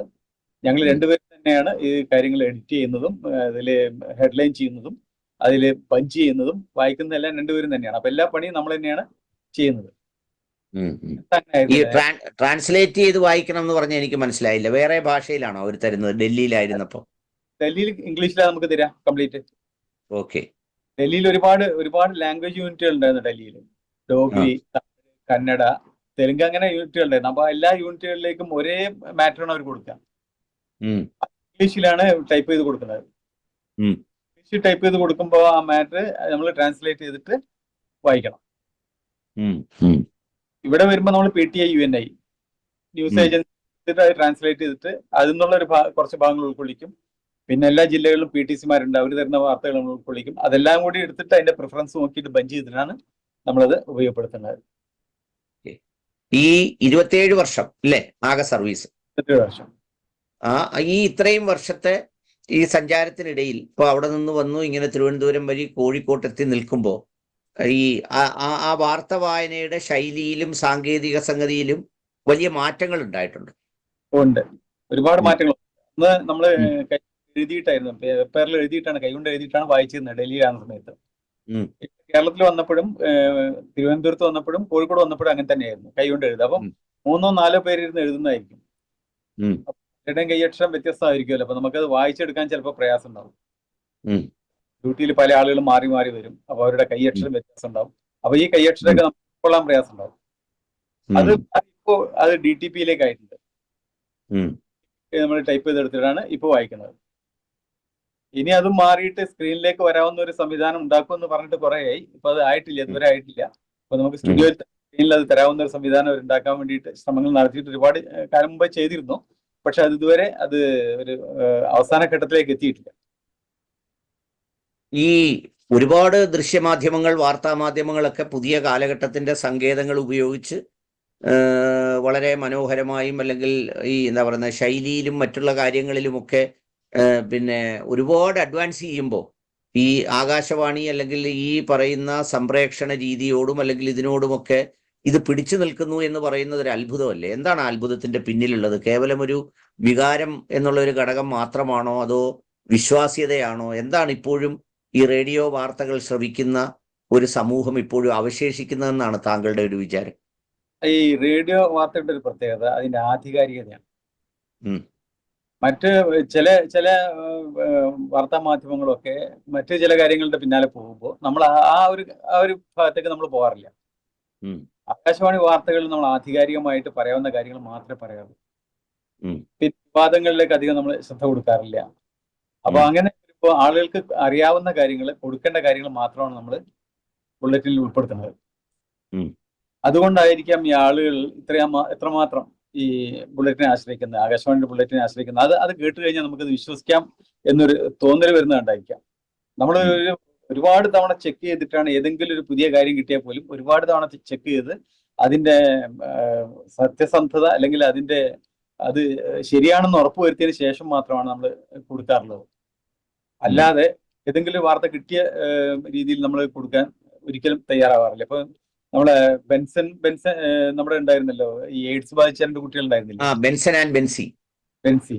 അപ്പൊ ഞങ്ങള് അന്ന് നമ്മുടെ ദൂരദർശന്റെ എഡിറ്ററായിരുന്ന VM അഹമ്മദ് സാർ, അദ്ദേഹം കോഴിക്കോട് ന്യൂസ് എഡിറ്റർ ആയിരുന്നു. അപ്പൊ എല്ലാ ചാനലുകളും ഒരു 11 മണിയായപ്പോ ഇതിലൊരു കുട്ടി മരിച്ചു, ശ്രീചിത്രയിൽ വെച്ചിട്ട് ഇതിലൊരു കുട്ടി മരിച്ചു എന്ന് പറഞ്ഞിട്ട് എല്ലാ ചാനലുകളും കൊടുത്തു 11:30. അദ്ദേഹം ശ്രീചിത്രയിൽ വിളിച്ചിട്ട് ചോദിച്ചു എന്താണ് ആ കുട്ടിയുടെ സ്ഥിതി എന്ന് ചോദിച്ചു. ആ കുട്ടി മരിച്ചിട്ടില്ല എന്ന് പറഞ്ഞവര്, സ്റ്റിൽ അല്ലേ ജീവിച്ചിരിക്കുകയെന്ന് പറഞ്ഞു. അപ്പൊ നമ്മൾ എന്ത് വെച്ചാൽ നമ്മളത് ആ കുട്ടി ജീവിച്ചിരിക്കുന്ന അതിന്റെ ഗുരുതരാവസ്ഥയിലാണെന്ന് മാത്രം പറഞ്ഞിട്ട് 12:30 ബുള്ളറ്റിൻ കൊടുത്തു. ബുള്ളറ്റിൻ കഴിഞ്ഞതിന് ശേഷം പല ചാനലുകളും മാറ്റി കൊടുത്തു. ക്ഷമിക്കണം, അങ്ങനെ സംഭവം ഉണ്ടായിട്ട്. അപ്പം നമ്മൾ കാണുന്നത് എന്താണെന്ന് പറഞ്ഞാല് ഒരു കാര്യം കിട്ടിക്കഴിഞ്ഞാൽ അത് സത്യമാണോ അല്ലെങ്കിൽ അത് വേറെന്തെങ്കിലും കാര്യങ്ങളൊന്നും നോക്കാതെ ഒറ്റയടിക്ക് കൊടുക്കുന്നൊരു ഏർപ്പാട് ആകാശവാണിക്കില്ല. ആ വിശ്വാസ്യത കാത്തു സൂക്ഷിക്കുന്നതുകൊണ്ടാണ് ഇന്നും ലക്ഷക്കണക്കിന് ആളുകൾ ആകാശവാണിയുടെ വാർത്തകളെ ആശ്രയിക്കുന്നതെന്നാണ് ഞങ്ങൾക്ക് തോന്നുന്നത്. പിന്നെ വേറൊരു ഒരു സംഗതി എനിക്ക് ചോദിക്കാനുള്ളത്, ഇപ്പൊ അങ്ങ് പറഞ്ഞു അങ്ങാണ് നിങ്ങൾ അനിൽ ചന്ദ്രൻ സാറും ഹക്കീം കൂട്ടായി സാറുമാണ് ഇത് എഡിറ്റ് ചെയ്യുന്നത്, പഞ്ച് തീരുമാനിക്കുന്നത്, ഹെഡ്ലൈൻ തീരുമാനിക്കുന്നത് എന്നൊക്കെ പറയുന്നു. ഈ പലപ്പോഴും ഈ മാറി മാറി വരുന്ന സർക്കാരുകൾ ഓരോ കാലഘട്ടത്തിൽ, ഇപ്പൊ 97 മുതൽ ഇങ്ങോട്ട് പോകുമ്പോഴേക്കും കേന്ദ്ര സർക്കാരും സംസ്ഥാന സർക്കാരും അടക്കം ഒട്ടേറെ സർക്കാരുകൾ മാറി മാറി വന്നു. അപ്പൊ അങ്ങനെ മാറി മാറി വരുന്ന ഈ സർക്കാരുകളുടെ അല്ലെങ്കിൽ രാഷ്ട്രീയ വാർത്തകൾക്ക് ഒരു പ്രാധാന്യം കൊടുക്കണമെന്നൊക്കെ പറയുന്ന ഒരു നിർദ്ദേശം ഒരിക്കലും വരാറില്ലേ? നമുക്ക് ചില ഗൈഡ് ലൈൻസ് ഉണ്ട്, വാർത്തകളിൽ ഉൾക്കൊള്ളിക്കേണ്ടതിന് ഗൈഡ് ലൈൻസ് ഉണ്ട്. അപ്പൊ വാർത്ത തയ്യാറാക്കുമ്പോൾ നമ്മളത് മനസ്സിൽ വെച്ചുകൊണ്ടായിരിക്കും ആ കാര്യങ്ങൾ ചെയ്യുന്നത്. അത് ഒരുപാട് കാര്യങ്ങൾ നമുക്ക് അതിൽ തന്നിട്ടുണ്ട്. ഒന്ന്, പിന്നെ അന്യരാജ്യങ്ങളെ വിമർശിക്കുന്ന വാർത്തകൾ ഉൾക്കൊള്ളിക്കരുത്. പിന്നെ അതുപോലെ തന്നെ ഒരുപാട് കാര്യങ്ങൾ, ഗവൺമെന്റിന്റെ തന്നെ വികസന പ്രവർത്തനങ്ങൾക്ക് മുൻതൂക്കം കൊടുക്കണം, ഇങ്ങനെയുള്ള പറയുന്ന കാര്യങ്ങൾ, ജനങ്ങൾക്ക് ആവശ്യമുള്ള കാര്യങ്ങൾ ഉൾക്കൊള്ളിക്കണം എന്നൊക്കെ പറയുന്ന ഒരുപാട് നിർദ്ദേശങ്ങൾ ഞങ്ങൾക്ക് അതിനകത്തുണ്ട്. ഒരു ഹാൻഡ് ബുക്ക് പോലൊരു കാര്യം ഞങ്ങൾക്ക് തന്നിട്ടുണ്ട്. അപ്പൊ അതുകൂടി മനസ്സിൽ വെച്ചുകൊണ്ടാണ് ഞങ്ങൾ ഈ കാര്യങ്ങൾ തയ്യാറാക്കുന്നതും അതിൽ നിന്ന് കാര്യങ്ങൾ എടുത്ത് കൊടുക്കുന്നതെല്ലാം അതുകൂടി മനസ്സിൽ വെച്ചുകൊണ്ടാണ്. അപ്പൊ ഒരിക്കലും നമുക്ക് അതിന് തെറ്റുപറ്റാൻ സാധ്യതയില്ല. ഇനി അഥവാ വല്ല കാര്യങ്ങളും പിഴവുകളും എല്ലാം വന്നു പോയാൽ തന്നെ മുകളിൽ നിന്ന് നമുക്ക് നിർദ്ദേശം തരാറുണ്ട്, അത് ഇന്നമാതിരി ചെയ്യണം, ഇന്നതുപോലെ ചെയ്യണം. കാരണം അത് മോണിറ്റർ ചെയ്യുന്ന ഒരു സംവിധാനമാണ്. ഈ വാർത്ത കംപ്ലീറ്റ് ഡൽഹി വരെ മോണിറ്റർ ചെയ്ത് പോകുന്നുണ്ട്. നമ്മൾ ചെയ്യുന്ന എല്ലാ ഡൽഹിയിൽ നിന്ന് മോണിറ്റർ ചെയ്യാറുണ്ട്. അപ്പൊ അങ്ങനെ വല്ല തിരുത്തലുകളും വരുത്തണം എന്നുണ്ടെങ്കിൽ അവർ പറയും. ഈ ആകാശവാണിയിൽ ഒരുപാട് പ്രതിഭാശാലികളായ, വളരെ പ്രതിഭാധനന്മാരായ പിന്നെ സാങ്കേതിക വിദഗ്ധരും ആർട്ടിസ്റ്റുകളും അതുപോലെ തന്നെ ന്യൂസ് റീഡേഴ്സും ഒക്കെ അടങ്ങുന്ന ഒരു വലിയ നിര ഉണ്ടായിട്ടുണ്ട്. ഇന്നത്തെ ഈ മറ്റു മാധ്യമങ്ങളിലെ വൈവിധ്യവൽക്കരണം പോലെ ചില പുതിയ പുതിയ വെറൈറ്റീസ് കൂടി ഇതിലേക്ക് കൊണ്ടുവരണം എന്ന ചില നമ്മുടെ അനുഭവത്തിന്റെ അടിസ്ഥാനത്തിലും നമ്മൾ ബാക്കിയുള്ളത് വീക്ഷിക്കുമ്പോൾ തോന്നുന്ന ഒരു കാഴ്ചപ്പാടിലുമൊക്കെ പലപ്പോഴും തോന്നാറില്ലേ? അതിനെന്തെങ്കിലും പരിമിതപ്പെടുത്തലുകൾ അല്ലെങ്കിൽ അതിന് ചില ചില പരിമിതികൾ, പലതരത്തിലുള്ള സാമ്പത്തികമായ പരിമിതിയാവാം, ചില നിയന്ത്രണങ്ങളാവാം, അങ്ങനെയുള്ള ചില സംഗതികൾ ഫീൽ ചെയ്തിട്ടുണ്ടോ? നമുക്ക് തോന്നിയിട്ടുള്ളത് എന്താ പറഞ്ഞാൽ ആകെ 10 മിനിറ്റാണ് വാർത്ത കിട്ടുന്നത്. ആ ഒരു സമയപരിധി വലിയൊരു ബുദ്ധിമുട്ടുണ്ടാക്കുന്നുണ്ട്. നമുക്ക് കാര്യങ്ങൾ പൂർണ്ണമായിട്ടും കൊടുക്കാൻ പറ്റാതിരിക്കുക, അല്ലെങ്കിൽ നല്ല വാർത്തകൾ ഉൾക്കൊള്ളിക്കാൻ പറ്റാതിരിക്കുക, അങ്ങനെയുള്ള ഒരുപാട് കാര്യങ്ങൾ അതിനകത്തുണ്ട്. അതുപോലെ തന്നെ നമുക്ക് ലൈവായിട്ട് കാര്യങ്ങൾ കൊടുക്കാനുള്ള ഒരു പ്രയാസമുണ്ട് അതിനകത്ത്. കാരണം ലൈവായിട്ട് കൊടുത്തു കഴിയുമ്പോൾ ഗവൺമെന്റിന്റെ പോളിസിയോട് ചേർന്ന് പോകുന്ന കാര്യങ്ങളായിരിക്കണം നമ്മൾ ചെയ്യേണ്ടത്. അപ്പൊ അങ്ങനെ വരാതെ ഇരുന്നു കഴിഞ്ഞാൽ നമുക്കത് ബുദ്ധിമുട്ടുണ്ടാക്കും. അതുപോലെ തന്നെ ഞാൻ പറഞ്ഞില്ല, ഇപ്പൊ ഈ സമയത്തിന്റെ ഒരു പ്രശ്നം, സമയം നീട്ടി തരണം എന്ന് പലതവണ ഞങ്ങൾ ആവശ്യപ്പെട്ടതായിരുന്നു, പക്ഷെ ഇതുവരെ അത് തന്നിട്ടില്ല. 10 മിനിറ്റ് വളരെ കുറവാണ്. ഈ കുറഞ്ഞ സമയത്ത് നിന്നുകൊണ്ട് വാർത്ത ചെയ്യുന്നതിൽ വലിയ ബുദ്ധിമുട്ടുണ്ട്. കാരണം നമുക്ക് എല്ലാ കാര്യങ്ങളും ചില വിശദമായ കാര്യങ്ങൾ ഉൾക്കൊള്ളിക്കേണ്ട സ്ഥലങ്ങളിൽ നമുക്കത് പറ്റാതെ വരുന്നുണ്ട്. പിന്നെ മറ്റൊരു കാര്യം എന്ന് പറഞ്ഞു കഴിഞ്ഞാൽ നമ്മളെ ഇൻഫ്രാസ്ട്രക്ചേഴ്സ് വളരെ പരിമിതമാണ്. കുറെ കൂടി എല്ലാ ജില്ലകളിലും കുറെ കൂടി നമ്മുടെ കറസ്പോണ്ടന്റുമാരെ, PTCമാരെ നമ്മൾ ഉപയോഗിക്കുന്നത്, പാർട്ട് ടൈം കറസ്പോണ്ടന്റുമാര് കൊച്ചിയിലും തിരുവനന്തപുരത്തും ഒഴികെ ബാക്കി എല്ലായിടത്തും പാർട്ട് ടൈം കറസ്പോണ്ടന്റുമാരാണ്. അപ്പൊ അവര് കുറെ കൂടി നമ്മൾ കുറെ കൂടി ആളുകളെ ഉപയോഗിച്ചുകൊണ്ട് ഈ വാർത്തയുടെ നെറ്റ്വർക്ക് ഒന്നുകൂടി വിപുലീകരിക്കണമെന്ന് ഞങ്ങൾക്ക് തോന്നാറുണ്ട്. പക്ഷെ ഇതുവരെ അതുണ്ടായിട്ടില്ല. ഈ പ്രധാനമന്ത്രി തന്നെ നേരിട്ട് സംസാരിക്കുന്ന മൻ കി ബാത്ത് പോലെയുള്ള പരിപാടികൾ സംപ്രേഷണം ചെയ്യുന്ന ഒരു മീഡിയയായി കൂടി ഇത് മാറുമ്പോഴേക്കും അത്തരത്തിലൊരു പരിഗണനയും അതിൻ്റെ ഒരു പ്രാധാന്യവും നമ്മുടെ ആകാശവാണിക്ക് ലഭിക്കാറുണ്ട് എന്ന് തോന്നിയിട്ടുണ്ടോ? തീർച്ചയായിട്ടും. പ്രധാനമന്ത്രി മൻ കി ബാത്ത് ആരംഭിച്ചതിന് ശേഷം റേഡിയോ ശ്രോതാക്കളുടെ എണ്ണത്തിൽ വളരെ വലിയൊരു മാറ്റം ഉണ്ടായിട്ടുണ്ട്. കാരണം ആ പരിപാടി കേൾക്കുന്ന ധാരാളം പേരുണ്ട്. സദസ്സുകളിൽ ഇരുന്നുകൊണ്ട് അതൊരു ചടങ്ങാക്കി ഇരുന്ന് കേൾക്കുന്ന ആളുകളുണ്ട്. അപ്പൊ അത് വന്നതിന് ശേഷം റേഡിയോ ശ്രോതാക്കൾക്കിടയിൽ, റേഡിയോ ശ്രോതാക്കളല്ലാത്തവർക്കിടയിൽ പോലും റേഡിയോ ശ്രോതാക്കളായി മാറുന്ന ഒരു കാഴ്ച നമുക്ക് കാണാൻ സാധിച്ചിട്ടുണ്ട്. ഈ മൻ കി ബാത്ത് അത് വളരെ സ്വാധീനം ചെലുത്തിയൊരു പരിപാടിയാണ്. ഈ റേഡിയോ ശ്രോതാക്കൾക്കിടയിൽ വളരെയധികം സ്വാധീനം ചെലുത്തിയിട്ടുള്ള പരിപാടിയാണ് ഈ മൻ കി ബാത്ത്. അത് റേഡിയോ ഇപ്പം മുമ്പൊക്കെ ആയിരുന്നെങ്കിൽ നമുക്ക് പറയാറുണ്ട്, ഇപ്പം ഈ ബജറ്റ് അവതരിപ്പിച്ചു കഴിഞ്ഞാൽ, കേന്ദ്ര ബജറ്റ് ആയിരുന്നാലും ഏത് ബജറ്റ് ആയിരുന്നു, റെയിൽവേ ബജറ്റ് ആയിരുന്നാലും ഏത് അവതരിപ്പിച്ചു കഴിഞ്ഞാലും ആദ്യമായിട്ട് നമ്മുടെ മന്ത്രിമാര് പോകുന്നത് സ്വകാര്യ മേഖലകളിലേക്കാണ്, സ്വകാര്യ ചാനലുകളിലേക്കാണ്. ശ്രദ്ധിച്ചിട്ടുണ്ടാവുമെന്ന് അറിയില്ല. അവരോടാണ് പ്രതികരണങ്ങൾ കംപ്ലീറ്റ് കൊടുക്കാറുള്ളത്. ആകാശവാണിയോട് അങ്ങനെ പിന്നെ അവസാന ഘട്ടത്തിലെ ആകാശവാണിയെ കാണാറുള്ളൂ. പക്ഷെ ഇപ്പോൾ ആ ഒരു കാഴ്ചപ്പാട് മാറിയിട്ടുണ്ട്. ആകാശവാണിക്ക് കേന്ദ്ര ഗവൺമെന്റ് എല്ലാ പിന്തുണയും കൊടുക്കുന്ന ഒരു സമയമാണിപ്പോൾ. അപ്പോൾ പ്രധാനമന്ത്രിയുടെ ഈ മൻ കി ബാത്ത് തന്നെ അതിനൊരു ഏറ്റവും മികച്ച ഉദാഹരണമായിട്ട് മാറിയിട്ടുണ്ട്. അത് വളരെ നമുക്കത് അനുഭവപ്പെടുന്ന ഒരു കാര്യമാണ്. ഇത് നന്നായിട്ട് റേഡിയോ ശ്രോതാക്കളെ സ്വാധീനിച്ചിട്ടുണ്ട്. റേഡിയോയിലേക്ക് കൂടുതൽ ശ്രോതാക്കളെ കൊണ്ടുവരികയും ചെയ്തിട്ടുണ്ട്. ഈ പണ്ട് കാലത്ത് വളരെ കൗതുകപൂർവ്വം നമ്മൾ പോകുമ്പോൾ ഇങ്ങനെ ആലപ്പുഴയിലൂടെ ഒക്കെ ഞങ്ങൾ പാസ് ചെയ്യുമ്പോൾ ഇത് റേഡിയോ നിലയം എന്ന് പറഞ്ഞിട്ട് അതിൻ്റെ ആ ടവർ മുകളിലേക്ക് ഉയർന്നു നിൽക്കുന്നത് കണ്ട് ആവേശം കൊള്ളുന്ന ഒരു സംഗതി ഉണ്ടായിരുന്നു. അതുപോലെ പണ്ട് യുദ്ധങ്ങളോ മറ്റുള്ള കാര്യങ്ങളോ വന്നാൽ ഈ ആദ്യം പിടിക്കുന്നത് റേഡിയോ നിലയം പിടിച്ചു എന്ന് പറഞ്ഞാണ് ആദ്യം നമ്മൾ പലപ്പോഴും വാർത്തയൊക്കെ കേൾക്കാറുള്ളത്. അത്ര കണ്ട് പ്രാധാന്യം ഇപ്പോൾ ഈ പുതിയ തലമുറ അല്ലെങ്കിൽ പുതിയ കാലഘട്ടം ഈ ആകാശവാണി റേഡിയോയ്ക്ക് നൽകുന്നുണ്ടോ? ഇപ്പോ നമ്മുടെ റേഡിയോ മാത്രമല്ലല്ലോ, ഒരുപാട് മാധ്യമങ്ങളില്ലേ. അപ്പൊ അതുകൊണ്ട് അത്രയും പ്രാധാന്യം ഇല്ലെങ്കിലും ആകാശവാണിയുടെ പ്രാധാന്യം കുറയണില്ല. ഉദാഹരണം ഞാൻ പറയാം. ഒരു ദുരന്തം വന്നു എന്ന് വിചാരിക്കാം.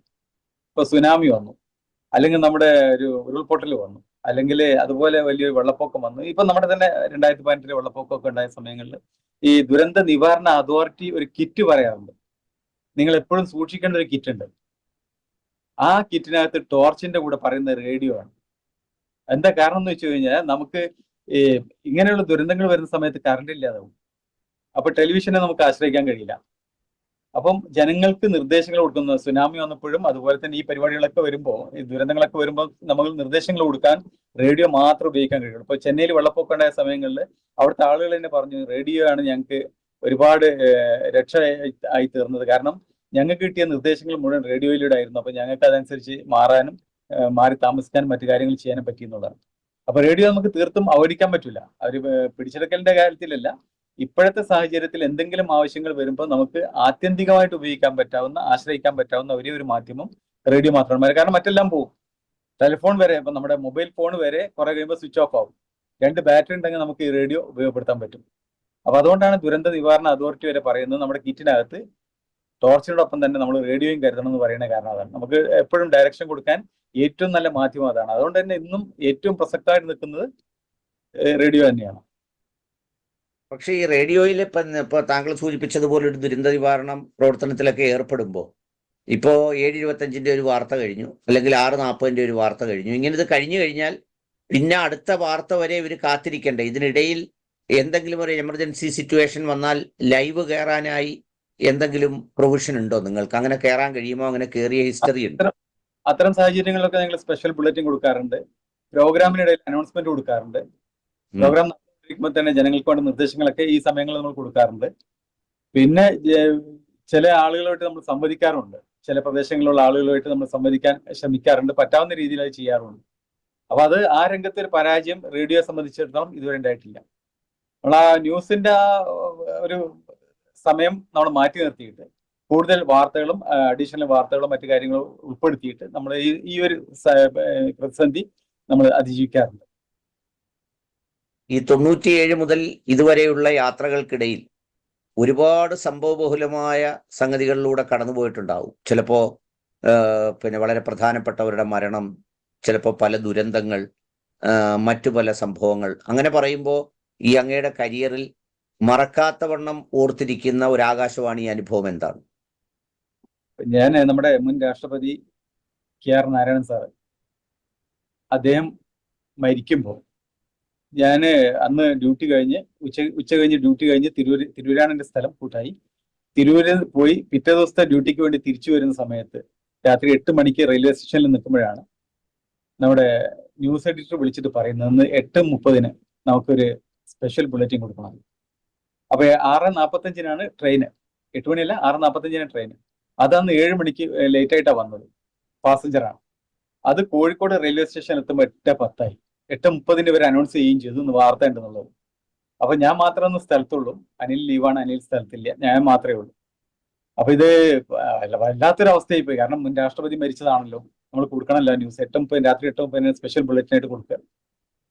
അപ്പൊ അങ്ങനെ വന്ന് ആകാശവാണിയിൽ 8:10 റെയിൽവേ സ്റ്റേഷനിൽ ഇറങ്ങി ഒരു ഓട്ടോ വളരെ ബുദ്ധിമുട്ടി പിടിച്ച് ആകാശവാണിയിൽ വന്നപ്പോ 8:30 കറക്റ്റ് ആയിരിക്കണം. ഉടൻ സ്റ്റുഡിയോയിലേക്ക് ഓടിച്ചെന്ന് ആ ശ്വാസം അറിയാലോ, ഓടിപ്പോയി കഴിഞ്ഞാലുള്ള ഒരു ബുദ്ധിമുട്ടുണ്ടല്ലോ, അതൊക്കെ ഓവർകം ചെയ്തിട്ടാണ് ആ ബുള്ളറ്റിൻ, അന്ന് 15 മിനിറ്റ് ബുള്ളറ്റിൻ അപ്പോഴേക്കും റെഡിയാക്കി വെച്ചിരുന്നു. ബുള്ളറ്റിൻ റെഡിയാക്കി വെച്ചിരുന്നു, എഡിറ്റർ അത് റെഡിയാക്കി വെച്ചിരുന്നു. അത് അന്ന് ഒരു ദൈവത്തിന്റെ ഒരു അനുഗ്രഹം തന്നെ പറയാം, ആ ബുള്ളറ്റിൻ അന്ന് പൂർത്തീകരിക്കാൻ സാധിച്ചത് അങ്ങനെയാണ്. അതുപോലെ തന്നെ നമ്മുടെ ഈ കടലുണ്ടി ദുരന്തം ഉണ്ടായപ്പോ അന്ന് ക്വാർട്ടേഴ്സിലാണ്, ആകാശവാണി ക്വാർട്ടേഴ്സിൽ ഇരിക്കുമ്പോൾ രാത്രി 10:30 ആകാശവാണി എന്ന് വിളിച്ച് പറയുന്നത് നമുക്ക് ബുള്ളറ്റിൻ സ്പെഷ്യൽ ബുള്ളറ്റിൻ കൊടുക്കണം എന്നുള്ളത്. പിന്നെ ഇവര് വണ്ടി അയച്ചു തന്നു. അപ്പൊ അവിടെ നിന്ന് നമുക്കൊരു സാധനം കിട്ടാനില്ല. കടലുണ്ടി ഞങ്ങളുടെ 2 പേര്, അന്ന് KP രാജീവനാണ് അവിടുത്തെ കറസ്പോണ്ടന്റ്, അനിൽ ചന്ദ്രൻ, ഇവർ 2 പേരും അവിടെ സ്ഥലത്ത് പോയിരുന്നു. പക്ഷെ ഇവരെ മൊബൈലിന് റേഞ്ച് ഇല്ലാത്തതുകൊണ്ട് ഞങ്ങൾക്കൊന്നും കിട്ടാതെ വന്നു. ഇവരെ വിശ്വസിച്ചാണ് ഞങ്ങൾ ഈ ബുള്ളറ്റിൻ കൊടുക്കാന്ന് വെച്ചത്. പിന്നെ ഒരുവിധം ആ ബുള്ളറ്റിൻ ഒപ്പിച്ചെടുക്കുകയായിരുന്നു. കാരണം തെറ്റി കൊടുക്കാൻ പാടില്ലല്ലോ. വളരെ ബുദ്ധിമുട്ടിട്ടാണ് അന്ന് ആ ബുള്ളറ്റിൻ തയ്യാറാക്കി കൊടുത്തത്. കാരണം ഇവരുടെ ഒന്നും കിട്ടാനില്ല. ഇവരെ കുറ്റം പറഞ്ഞ കാര്യം, നല്ല മഴയായിരുന്നു, റേഞ്ച് ഇല്ല, ഇവർ പോയ വാഹനം ഒരു സ്ഥലത്ത് കുടുങ്ങിപ്പോയി. ഇതെല്ലാം കൂടി അനുഭവിച്ചിട്ട് അവരുമായിട്ട് കോൺടാക്ട് ചെയ്യാൻ പറ്റുന്നില്ല. പക്ഷെ എന്നാൽ പോലും ഞങ്ങൾക്ക് അന്ന് ഒരു ബുള്ളറ്റിൻ അത് വളരെ നന്നായിട്ട് കൊടുക്കാൻ പറ്റി. ഒരിക്കലും മറക്കാൻ പറ്റാത്തൊരു അനുഭവമാണ് അന്ന് ഉണ്ടായിരുന്നത്. കാരണം നമ്മൾ മൈക്കിന് മുമ്പിലേക്ക് പോയി കഴിഞ്ഞാൽ, വാർത്ത വായിക്കാൻ വേണ്ടി പോയി കഴിഞ്ഞാൽ നമുക്ക് വേണ്ടത്ര സാധനങ്ങൾ കിട്ടിയില്ലെങ്കിൽ പിന്നെ ഒരു വെപ്രാളം വരും. ഈ വെപ്രാളത്തോടെ വായനയെ കാണിക്കാൻ പറ്റില്ല. അത് നമ്മൾ മറച്ചു വെച്ച് വേണം വായിക്കാൻ. ആ വെപ്രാളം കാണിച്ചു കഴിഞ്ഞാൽ പ്രശ്നങ്ങളാവും. അപ്പൊ അങ്ങനെയുള്ള അനുഭവങ്ങളും ഇതുപോലെ നമുക്ക് ഉണ്ടായിട്ടുണ്ട്. നമ്മൾ അതൊന്നും അറിയാത്ത പോലെ അങ്ങനെ വായിച്ചങ്ങനെ പോകും. അതാണ് നമ്മുടെ ഈ കരിയർ.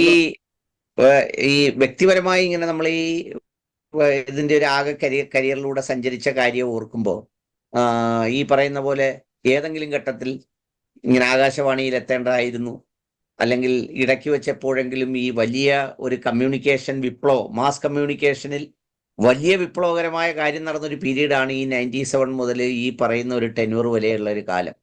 അപ്പൊ ചിലപ്പോൾ പല സ്ഥലങ്ങളിലും പല അവസരങ്ങളും ഒക്കെ തേടി വന്നിട്ടുണ്ടാവാം.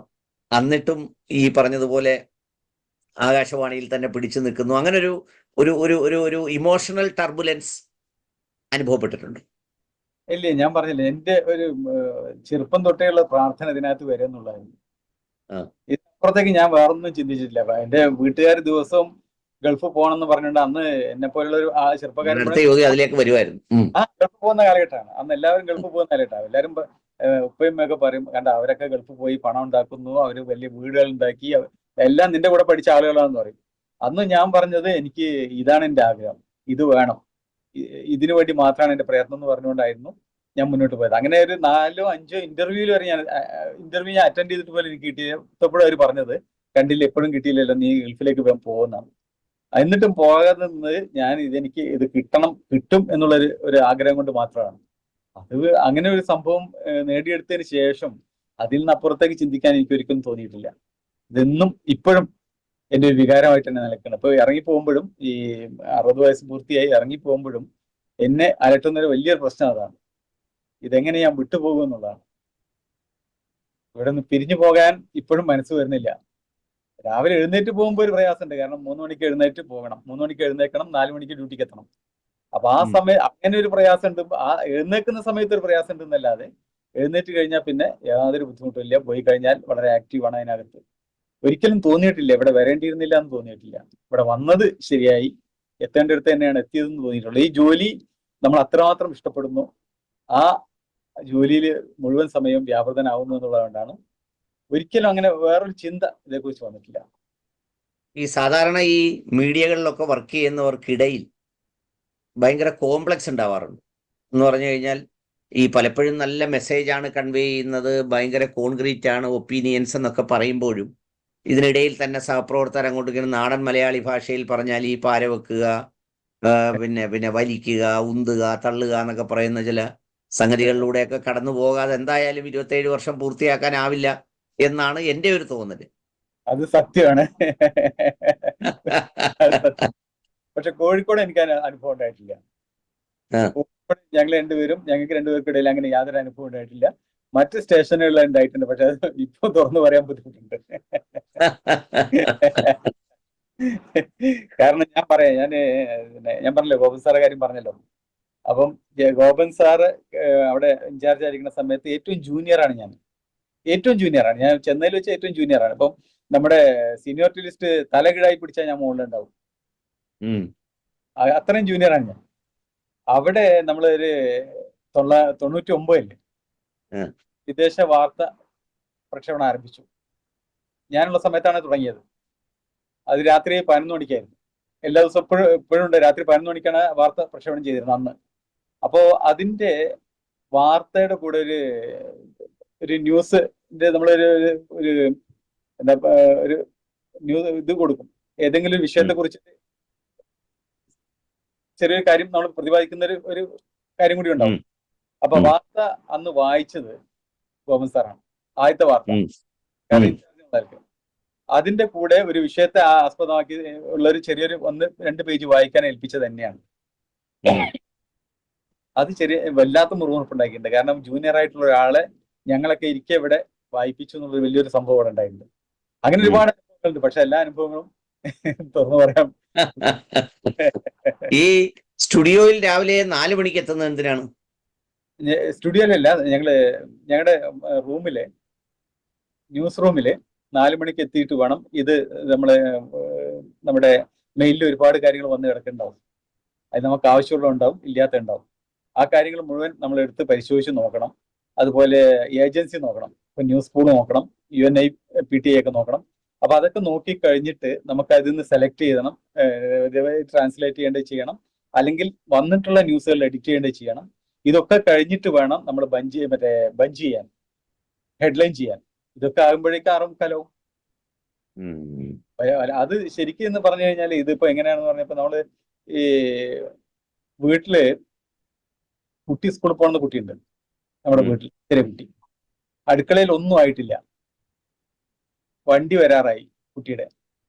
അപ്പൊ ഒരു അമ്മയ്ക്ക് ഉണ്ടാകുന്ന ഒരു അങ്കലാപ്പുണ്ടല്ലോ, വേവലാതിയുണ്ട്. ആ അതാണ് ഞങ്ങൾ ശരിക്കും 6:30 ആകുമ്പോഴേക്കും ശരിക്കും അനുഭവിക്കണത്. ഉം. ഇങ്ങനൊക്കെ ചെയ്താൽ പോലും ഈ ഒരു അനുഭവം എല്ലാ ദിവസവും ഉണ്ടാവാറുണ്ട്. ചിലപ്പോൾ നമ്മൾ അടിച്ചു വെച്ച സാധനങ്ങൾ കാണൂല, ഹെഡ്ലൈൻ ചെയ്യേണ്ട സാധനങ്ങൾ കാണൂല.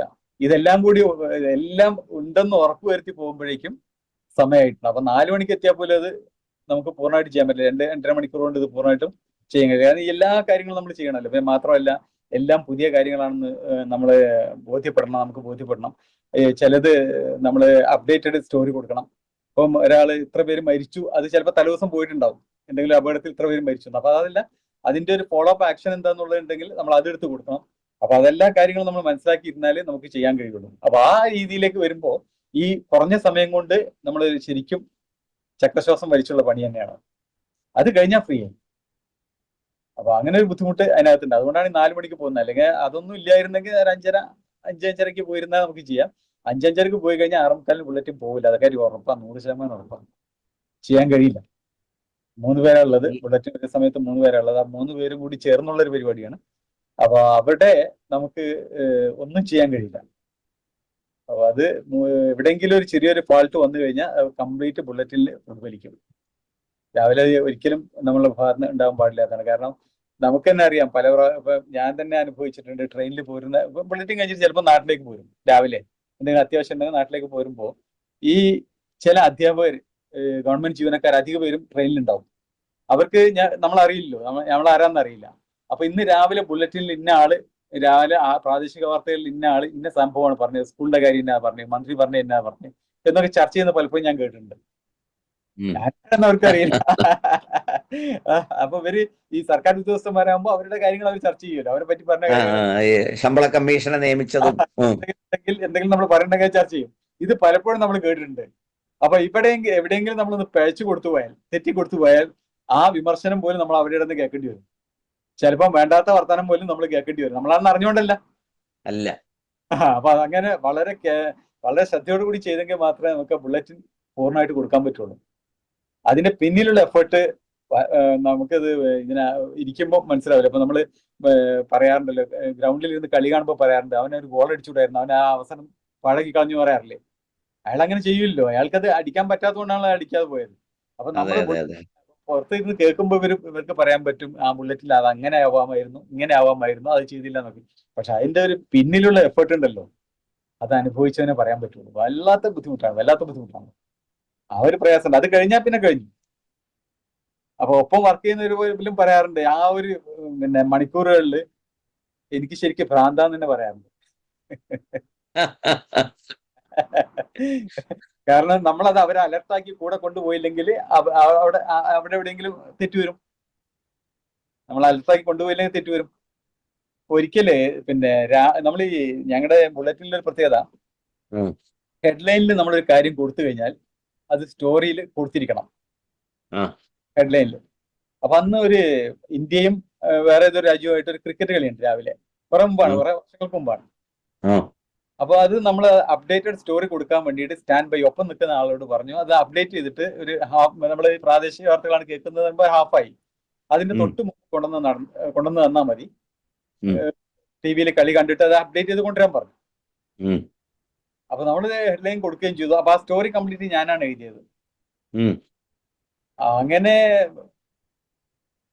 ബ്രേക്ക് കൊടുത്തു. പ്രാദേശിക വാർത്തകളാണ് കേൾക്കുന്നത്. ഇയാളെ കാണാനില്ല. സ്റ്റോറിയിൽ ഇയാളടുത്ത് കൊടുത്തതാണ്. കാരണം ഇത്ര വിക്കറ്റ്, ഇത്ര റൺസ്, ഇത്ര ഓവർ, അത് എഴുതി മതി. ബാക്കി സ്റ്റോറിയൊക്കെ അയാളെ കയ്യിലാണ്. ഒപ്പം നിൽക്കുന്ന എഡിറ്റർ ചക്രശ്വാസം വലിക്കാൻ തുടങ്ങി. ആകെ പ്രാൾപ്പെട്ട് കൊടുത്തിട്ട് എന്ത് ചെയ്യുന്നുള്ള രീതിയൊക്കെ ഉറക്കെ പറയാനും വയ്യ, കാരണമൊക്കെ മൈക്കിലൂടെ പുറത്തു പോകുമല്ലോ. അദ്ദേഹത്തിന് വെപ്രാളം എനിക്ക് മനസ്സിലായി, എനിക്ക് സംഭവം മനസ്സിലായി, ഇത് സാധനം കിട്ടിയിട്ടില്ല എന്ന് മനസ്സിലായി. അപ്പൊ എഴുതിയത് എനിക്ക് ഓർമ്മ ഉണ്ടായിരുന്നു. അത് വെച്ചിട്ട് ഞാൻ ആ ബുള്ളറ്റിൻ മുഴുവൻ അതാണ്ട് കറക്റ്റ് ചെയ്ത് വായിച്ചു. ഇല്ലാതെ തന്നെ മനസ്സിൽ നിന്നെടുത്ത് വായിച്ചതോടുകൂടി ഒരു ശബ്ദം കേട്ടു. പിന്നെ അത് എഡിറ്ററുടെ ശബ്ദമായിരുന്നു. അപ്പം നമ്മൾ മനസ്സിലാക്കേണ്ട ഒരു കാര്യം എന്താണെന്ന് പറയുക, ഇതൊക്കെ നമ്മൾ അനുഭവിച്ചിട്ടാണ് ഒരു നല്ലൊരു ബുള്ളറ്റിൻ കൊടുക്കുന്നത്. അഥവാ അത് കൊടുത്തില്ലെങ്കിൽ, ഹെഡ്ലൈൻ ചെയ്ത സ്റ്റോറി പോയില്ലെങ്കിൽ അതൊരു ഇഷ്യൂ ആയിട്ട് വരും. എന്തുകൊണ്ട് കൊടുത്തില്ലാന്നുള്ള ഇഷ്യൂ ആയിട്ട് വരും. അപ്പൊ അതൊക്കെ നമ്മുടെ അറിഞ്ഞിരിക്കണം, എന്താണ് ഈ സ്റ്റോറി എന്താണുള്ളത്. ഈ ഹെഡ്ലൈനിൽ എന്താണുള്ളത്, നമ്മുടെ സ്റ്റോറിക്കകത്ത് എന്നുള്ള എല്ലാ കാര്യങ്ങളും ഈ 10 മിനിറ്റിൽ നമ്മൾ അടുക്കി വെച്ചിരിക്കുന്ന എല്ലാ കാര്യങ്ങളെ കുറിച്ച് നമുക്കൊരു ബോധം വേണം. അല്ലെങ്കിൽ വലിയ ബുദ്ധിമുട്ട് വരും. കാരണം പിന്നെ ബുള്ളറ്റിൻ കഴിഞ്ഞതിന് ശേഷം ഒരുപാട് വിമർശനങ്ങൾ വരും. അപ്പൊ അതിനകത്ത് ഈ കാര്യങ്ങളൊക്കെ എടുത്തു പറയാൻ ആളുകൾ സാധിക്കും. പിന്നെ ഇപ്പോൾ ഒരു പ്രവണത എന്ന് പറഞ്ഞു കഴിഞ്ഞാൽ നേരെ ഡൽഹിക്കാണ് വിളിച്ചു പറയാ. ഇവിടെ അല്ല കംപ്ലൈന്റ് പറയാം. നേരെ ഡൽഹിക്കാണ് വിളിച്ച രാവിലത്തെ പ്രാദേശിക വാർത്തയിൽ ഇന്ന കാര്യങ്ങളാണ് കൊടുത്ത് ഇന്നതാ കൊടുത്തു എന്നൊക്കെ പറഞ്ഞിട്ട് കൊടുക്കും. ഒരിക്കൽ പ്രധാനമന്ത്രി പങ്കെടുത്തൊരു ചടങ്ങ്, അത് ഞങ്ങൾ ന്യൂസ് പൂൾ തെറ്റിയാണ്, സമയം തെറ്റിയിട്ടാണ് തന്നത്. അപ്പൊ ആ സമയം തെറ്റിയ രീതിയിൽ വായിച്ചതോടുകൂടി ഇവിടുന്ന് കംപ്ലൈന്റ് പോയി. പിന്നെ ഡൽഹിയിൽ നിന്ന് ചോദ്യം വന്നു, എന്തുകൊണ്ട് അങ്ങനെ കൊടുത്തതെന്ന് ചോദിച്ചു. നമ്മൾ ഇങ്ങനെ തന്നോണ്ടാന്ന് പറഞ്ഞപ്പോൾ പിന്നെ ആ കാര്യങ്ങൾ നമുക്കത് അവരെ ബോധ്യപ്പെടുത്താൻ പറ്റി. പിന്നെ തുടർ നടപടികളിലേക്ക് അത് പോയില്ല. അപ്പൊ എന്താണ് സംഭവം എന്ന് വെച്ചാൽ ഇതൊന്നും ആരും അറിയണില്ല, എന്തൊക്കെയാണ് ഇതിന്റെ പിന്നിലുള്ള സംഭവങ്ങൾ ആരും അറിയണില്ല. അപ്പം ഇത് കേട്ട് കഴിഞ്ഞാൽ പിന്നെ അവര് വിചാരിക്കുന്നത് നമ്മുടെ അടുത്ത് വന്ന ഒരു മിസ്റ്റേക്കാണ്. അങ്ങനെ വരാം, നമ്മുടെ അടുത്ത് മിസ്റ്റേക്ക് വരുന്നത് ഇല്ല എന്നുള്ളത് ഞാൻ പറയുന്നില്ല. നമ്മുടെ അടുത്ത് മിസ്റ്റേക്ക് വരാം, ഞങ്ങളുടെ അടുത്തും ഒരുപാട് തെറ്റുകൾ വരാറുണ്ട്. പക്ഷെ ചില തെറ്റുകൾ ഞങ്ങളുടെ ഭാഗത്തുണ്ടാകാത്ത തെറ്റുകൾക്ക് പോലും വിമർശനങ്ങൾ ഏറ്റുവാങ്ങേണ്ടി വരാറുണ്ട്. ചിലപ്പോൾ വളരെ സർവീസ് കാലയളവിനിടയിൽ അച്ചടക്ക നടപടികൾ എന്തെങ്കിലും ഉണ്ടായിട്ടുണ്ടോ അങ്ങേക്ക്? ഇല്ല, ഒന്നും ഉണ്ടായിട്ടില്ല, ഇതുവരെ ഒന്നും ഉണ്ടായിട്ടില്ല. അങ്ങനെ ഒരു അവസ്ഥ ഞാൻ ഉണ്ടാക്കിയിട്ടില്ല. കാരണം വളരെ ശ്രദ്ധിച്ചിട്ടാണ് ഒരു കാര്യം ചെയ്യുമ്പോൾ ഒരു 10 തവണയെങ്കിലും അത് ആലോചിച്ചിട്ടാണ് ചെയ്യാറുള്ളത്. അപ്പൊ അതുകൊണ്ട് ഈ അങ്ങനെ ഒരു ബുദ്ധിമുട്ട് വന്നിട്ടില്ല. ഇപ്പം ഞങ്ങളെയൊക്കെ എന്റെ മുമ്പുണ്ടായിരുന്ന എഡിറ്റേഴ്സ്, നേരത്തെ എഡിറ്റേഴ്സ് ഉണ്ടായെന്ന് പറഞ്ഞില്ലേ ഞാൻ, അവരൊക്കെ പഠിപ്പിച്ചിട്ടുള്ള ഒരു കാര്യം എന്ന് പറഞ്ഞാൽ ഒരു സാധനം കൊടുത്തില്ലെങ്കിൽ കൊടുത്തില്ല എന്നേ ഉള്ളൂ. ഒരു ഐറ്റം നമ്മൾ കൊടുത്തില്ലെങ്കിൽ കൊടുത്തില്ല എന്നേ പറയൂ. അത് കൊടുത്തിട്ട് അബദ്ധത്തിൽ പെടരുതെന്ന് പറയും. അപ്പൊ നമ്മൾ ആ ഒരു പ്രിൻസിപ്പിൾ മനസ്സിൽ വെക്കുന്നതുകൊണ്ട് തന്നെ ഏതെങ്കിലും ഒരു സാധനം വരുമ്പോൾ അത് ഇനിയിപ്പോ കൊടുക്കണമെന്ന് തോന്നി കഴിഞ്ഞാൽ എന്താ വേണം മാറ്റി വെക്കാം, അത് മാറ്റി വെച്ച് ബാക്കിയുള്ള കാര്യങ്ങൾ നമ്മൾ കൊടുക്കും. അപ്പൊ അതുകൊണ്ട് ഒരു അബദ്ധത്തിൽ ഇതുവരെ പോയി ചാടിയിട്ടില്ല, ഡിസിപ്ലിനറി ആക്ഷൻ ഇതുവരെ വന്നിട്ടില്ല, ഒരു മെമ്മോ എനിക്ക് ഇതുവരെ കിട്ടിയിട്ടില്ല, ഒന്നും ഉണ്ടായിട്ടില്ല. എല്ലാ കാര്യങ്ങളിലും വളരെ നന്നായിട്ട് ചെയ്യാൻ സാധിച്ചു എന്നുള്ളൊരു സംതൃപ്തി ഇപ്പൊ എനിക്കുണ്ട്. ഈ അക്ഷരത്തെറ്റോ കുഴപ്പമോ ഒക്കെ വരുമ്പം എന്തെങ്കിലും തരത്തിൽ അതിനെ ഗ്രേഡ് ചെയ്ത് എന്തെങ്കിലും ഈ ഫിനാൻസ് നമ്മുടെ ഈ സാമ്പത്തികമായ കുറവ് വരുത്തുക, അങ്ങനെ ഒരു രീതി ഉണ്ടോ? വാർത്ത വായിക്കുമ്പോൾ ചിലരിങ്ങനെ തുടർച്ചയായ അക്ഷരത്തെറ്റൊക്കെ ചിലപ്പോൾ ഇപ്പോഴൊക്കെ നമ്മൾ കേൾക്കുമ്പോൾ വരാറുണ്ട്. അവിടെ എല്ലാവരും ചിലരെടുത്ത് പറയും, ചിലർ പറയാതെ അങ്ങ് പോകും. ഇത് ഞാൻ സർവീസ് കയറി അന്നോട്ട് എന്തെങ്കിലുമൊക്കെ പരിപാടിക്ക് പോകുമ്പോൾ ശ്രോതാക്കളെ സ്ഥിരം ചോദിക്കുന്ന ഒരു ചോദ്യമാണ്, ഇങ്ങനെ അക്ഷരത്തെറ്റുകൾ അല്ലെങ്കിൽ വല്ല മിസ്റ്റേക്കുകളൊക്കെ വന്നു കഴിഞ്ഞാൽ ശമ്പളം കുറയ്ക്കുന്ന ഏർപ്പാടുണ്ടോ? അപ്പൊ ഞാൻ അവരോട് പറയാനുള്ള മറുപടി എന്തെന്ന് പറഞ്ഞാൽ, അങ്ങനെയാണെങ്കിൽ എനിക്ക് ഒരു മാസം ശമ്പളം കിട്ടില്ല എന്നാണ്. ഒരൊറ്റ മാസം എനിക്ക് ശമ്പളം കിട്ടില്ല. കാരണം അത് വരാം, ലൈവാണല്ലോ, ലൈവാണ്. ചിലപ്പോഴൊക്കെ ഞങ്ങൾ എന്ത് ചെയ്യുന്ന പറഞ്ഞാൽ നമ്മളെ കയ്യിൽ നിന്ന് പോയി പോവും, ബുള്ളറ്റിൻ തന്നെ പോയി പോവും, കണ്ടന്റ് പോയി പോയി, പിന്നെ നമ്മൾ തിരിച്ചു വന്ന് അതിൽ കയറലാണ്. കയ്യിൽ നിന്ന് ഇട്ടിട്ട് അയച്ചു ഒരുവിധം ഒപ്പിച്ച് തിരിച്ചു കയറിയിട്ടാണ് ട്രാക്കിൽ കയറി പോകല്. അങ്ങനെയുള്ള സംഭവങ്ങളൊക്കെ ഉണ്ട്. അപ്പൊ വരാം, ലൈവായിട്ട് നടക്കുമ്പോൾ അങ്ങനെ തെറ്റുകളൊക്കെ വരാം. പക്ഷെ അതിന്റെ പേരിൽ നമ്മളെ ശമ്പളം പിടിക്കുന്ന ഏർപ്പാടൊന്നുമില്ല. ലൈവായതുകൊണ്ട് അത് അവർക്ക് അറിയാം.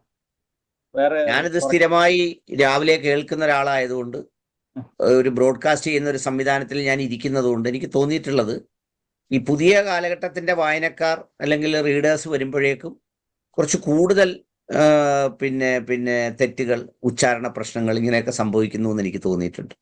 ഈ തലമുറ മാറ്റം ഇതിന്റെ ഒരു ക്വാളിറ്റിയെ എങ്ങനെ ബാധിക്കുന്നു എന്ന് തോന്നിയിട്ടുണ്ടോ? അത് സത്യമാണ്, വളരെ വളരെ നല്ലൊരു സത്യമാണ് പറഞ്ഞത്. കാരണം എന്താ പറഞ്ഞാല് ഇവരൊന്നും പഠിക്കുന്നില്ല, കാര്യങ്ങൾ പഠിക്കുന്നില്ല. എന്താണ് അവർക്ക് ഇങ്ങനെ പറഞ്ഞു പോകണം എന്നല്ലാതെ, അല്ലെങ്കിൽ പേര് അറിയപ്പെടണം എന്നല്ലാതെ കാര്യങ്ങൾ പഠിച്ചുകൊണ്ട് ചെയ്യാവുന്ന ഒരു പരിപാടിയില്ല. പിന്നെ ചിലരൊക്കെ ചില കാര്യങ്ങളിൽ മാത്രമാണ് അനുകരിക്കുന്നത്. ചില ന്യൂജൻ സംവിധാനങ്ങൾ ഉണ്ടല്ലോ, നമ്മുടെ അടുത്തുള്ള മാധ്യമ സംവിധാനങ്ങൾ, ആ സംവിധാനങ്ങളെയാണ് ചിലർ അനുകരിക്കുന്നത്. അപ്പൊ അവിടെ വരുന്ന മിസ്റ്റേക്കുകൾ ഇവരും വരുത്തും. നന്നായിട്ട് ഇത് പഠിക്കണം, ഒരുപാട് നന്നായിട്ട് തറവായിട്ട് പഠിക്കേണ്ട ഒരു സംഭവമാണിത്.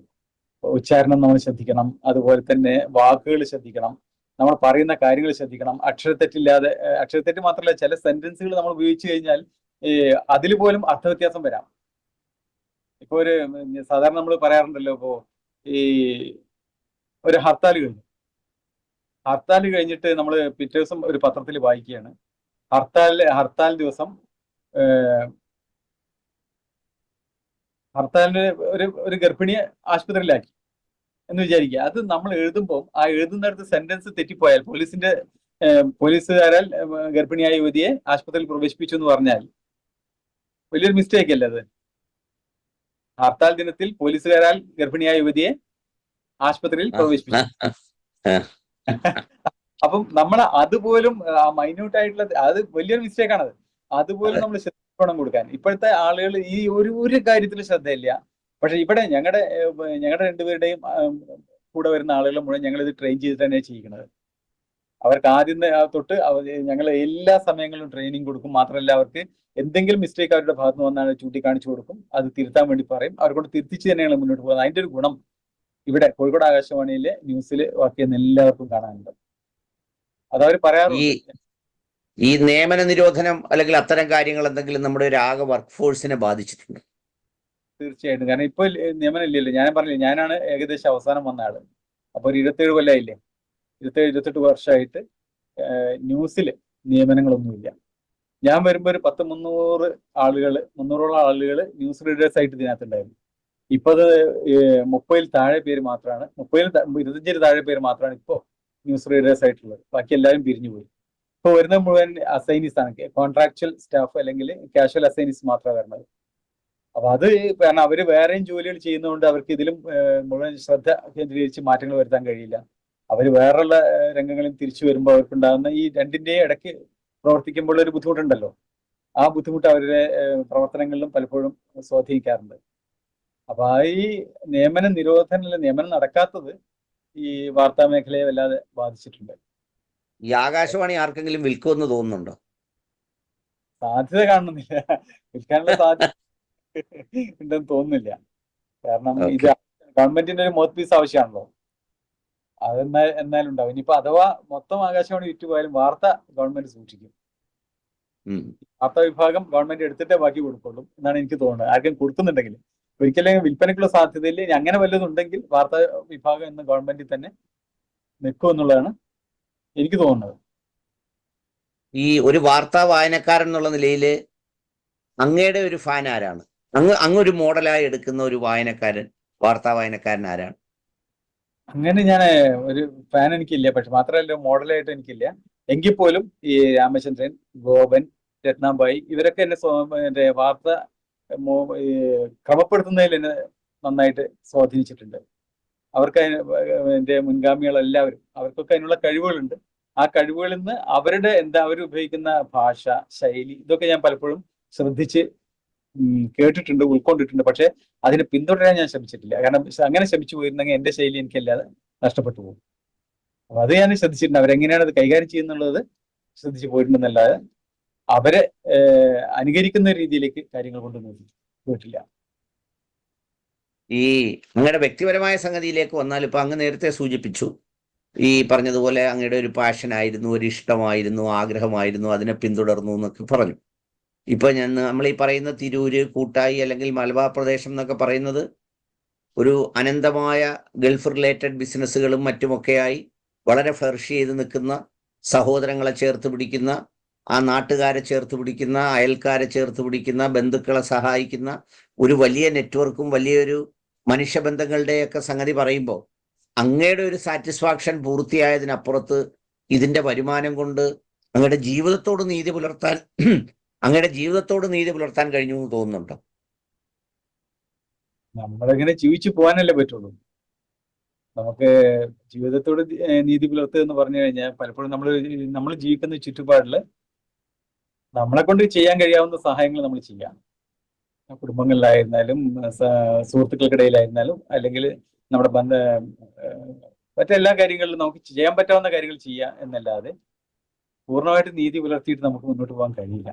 അതിനൊക്കെ വരുമാനം ആകാശവാണി തരുന്നുണ്ടോ അങ്ങേക്ക്? വരുമാനം മോശമല്ലാത്ത വരുമാനം ആകാശവാണി തരുന്നുണ്ട്. നല്ല വരുമാനത്തിലൊന്നും കുഴപ്പമില്ല, നല്ല വരുമാനം തന്നെ തരുന്നുണ്ട്. പക്ഷെ കുറെ കാര്യങ്ങൾ ടാക്സ് ആയിട്ട് തിരിച്ചു പോകുന്നുണ്ട്. യഥാർത്ഥത്തിൽ ഇതിന്റെ ഒരു എക്സ്പീരിയൻസും ഇതിന്റെ ഒരു അനുഭവം ഒക്കെ വെച്ച് വേറൊരു സാധ്യത അങ്ങ് തേടേണ്ടിയിരുന്നതായിരുന്നില്ലേ? അങ്ങനെ പറഞ്ഞാല്, അതായത് ഇപ്പം 97 കയറി വളരെ റെയറായിട്ടുള്ള ഒരു സെഗ്മെന്റിൽ എത്തിച്ചേർന്നു.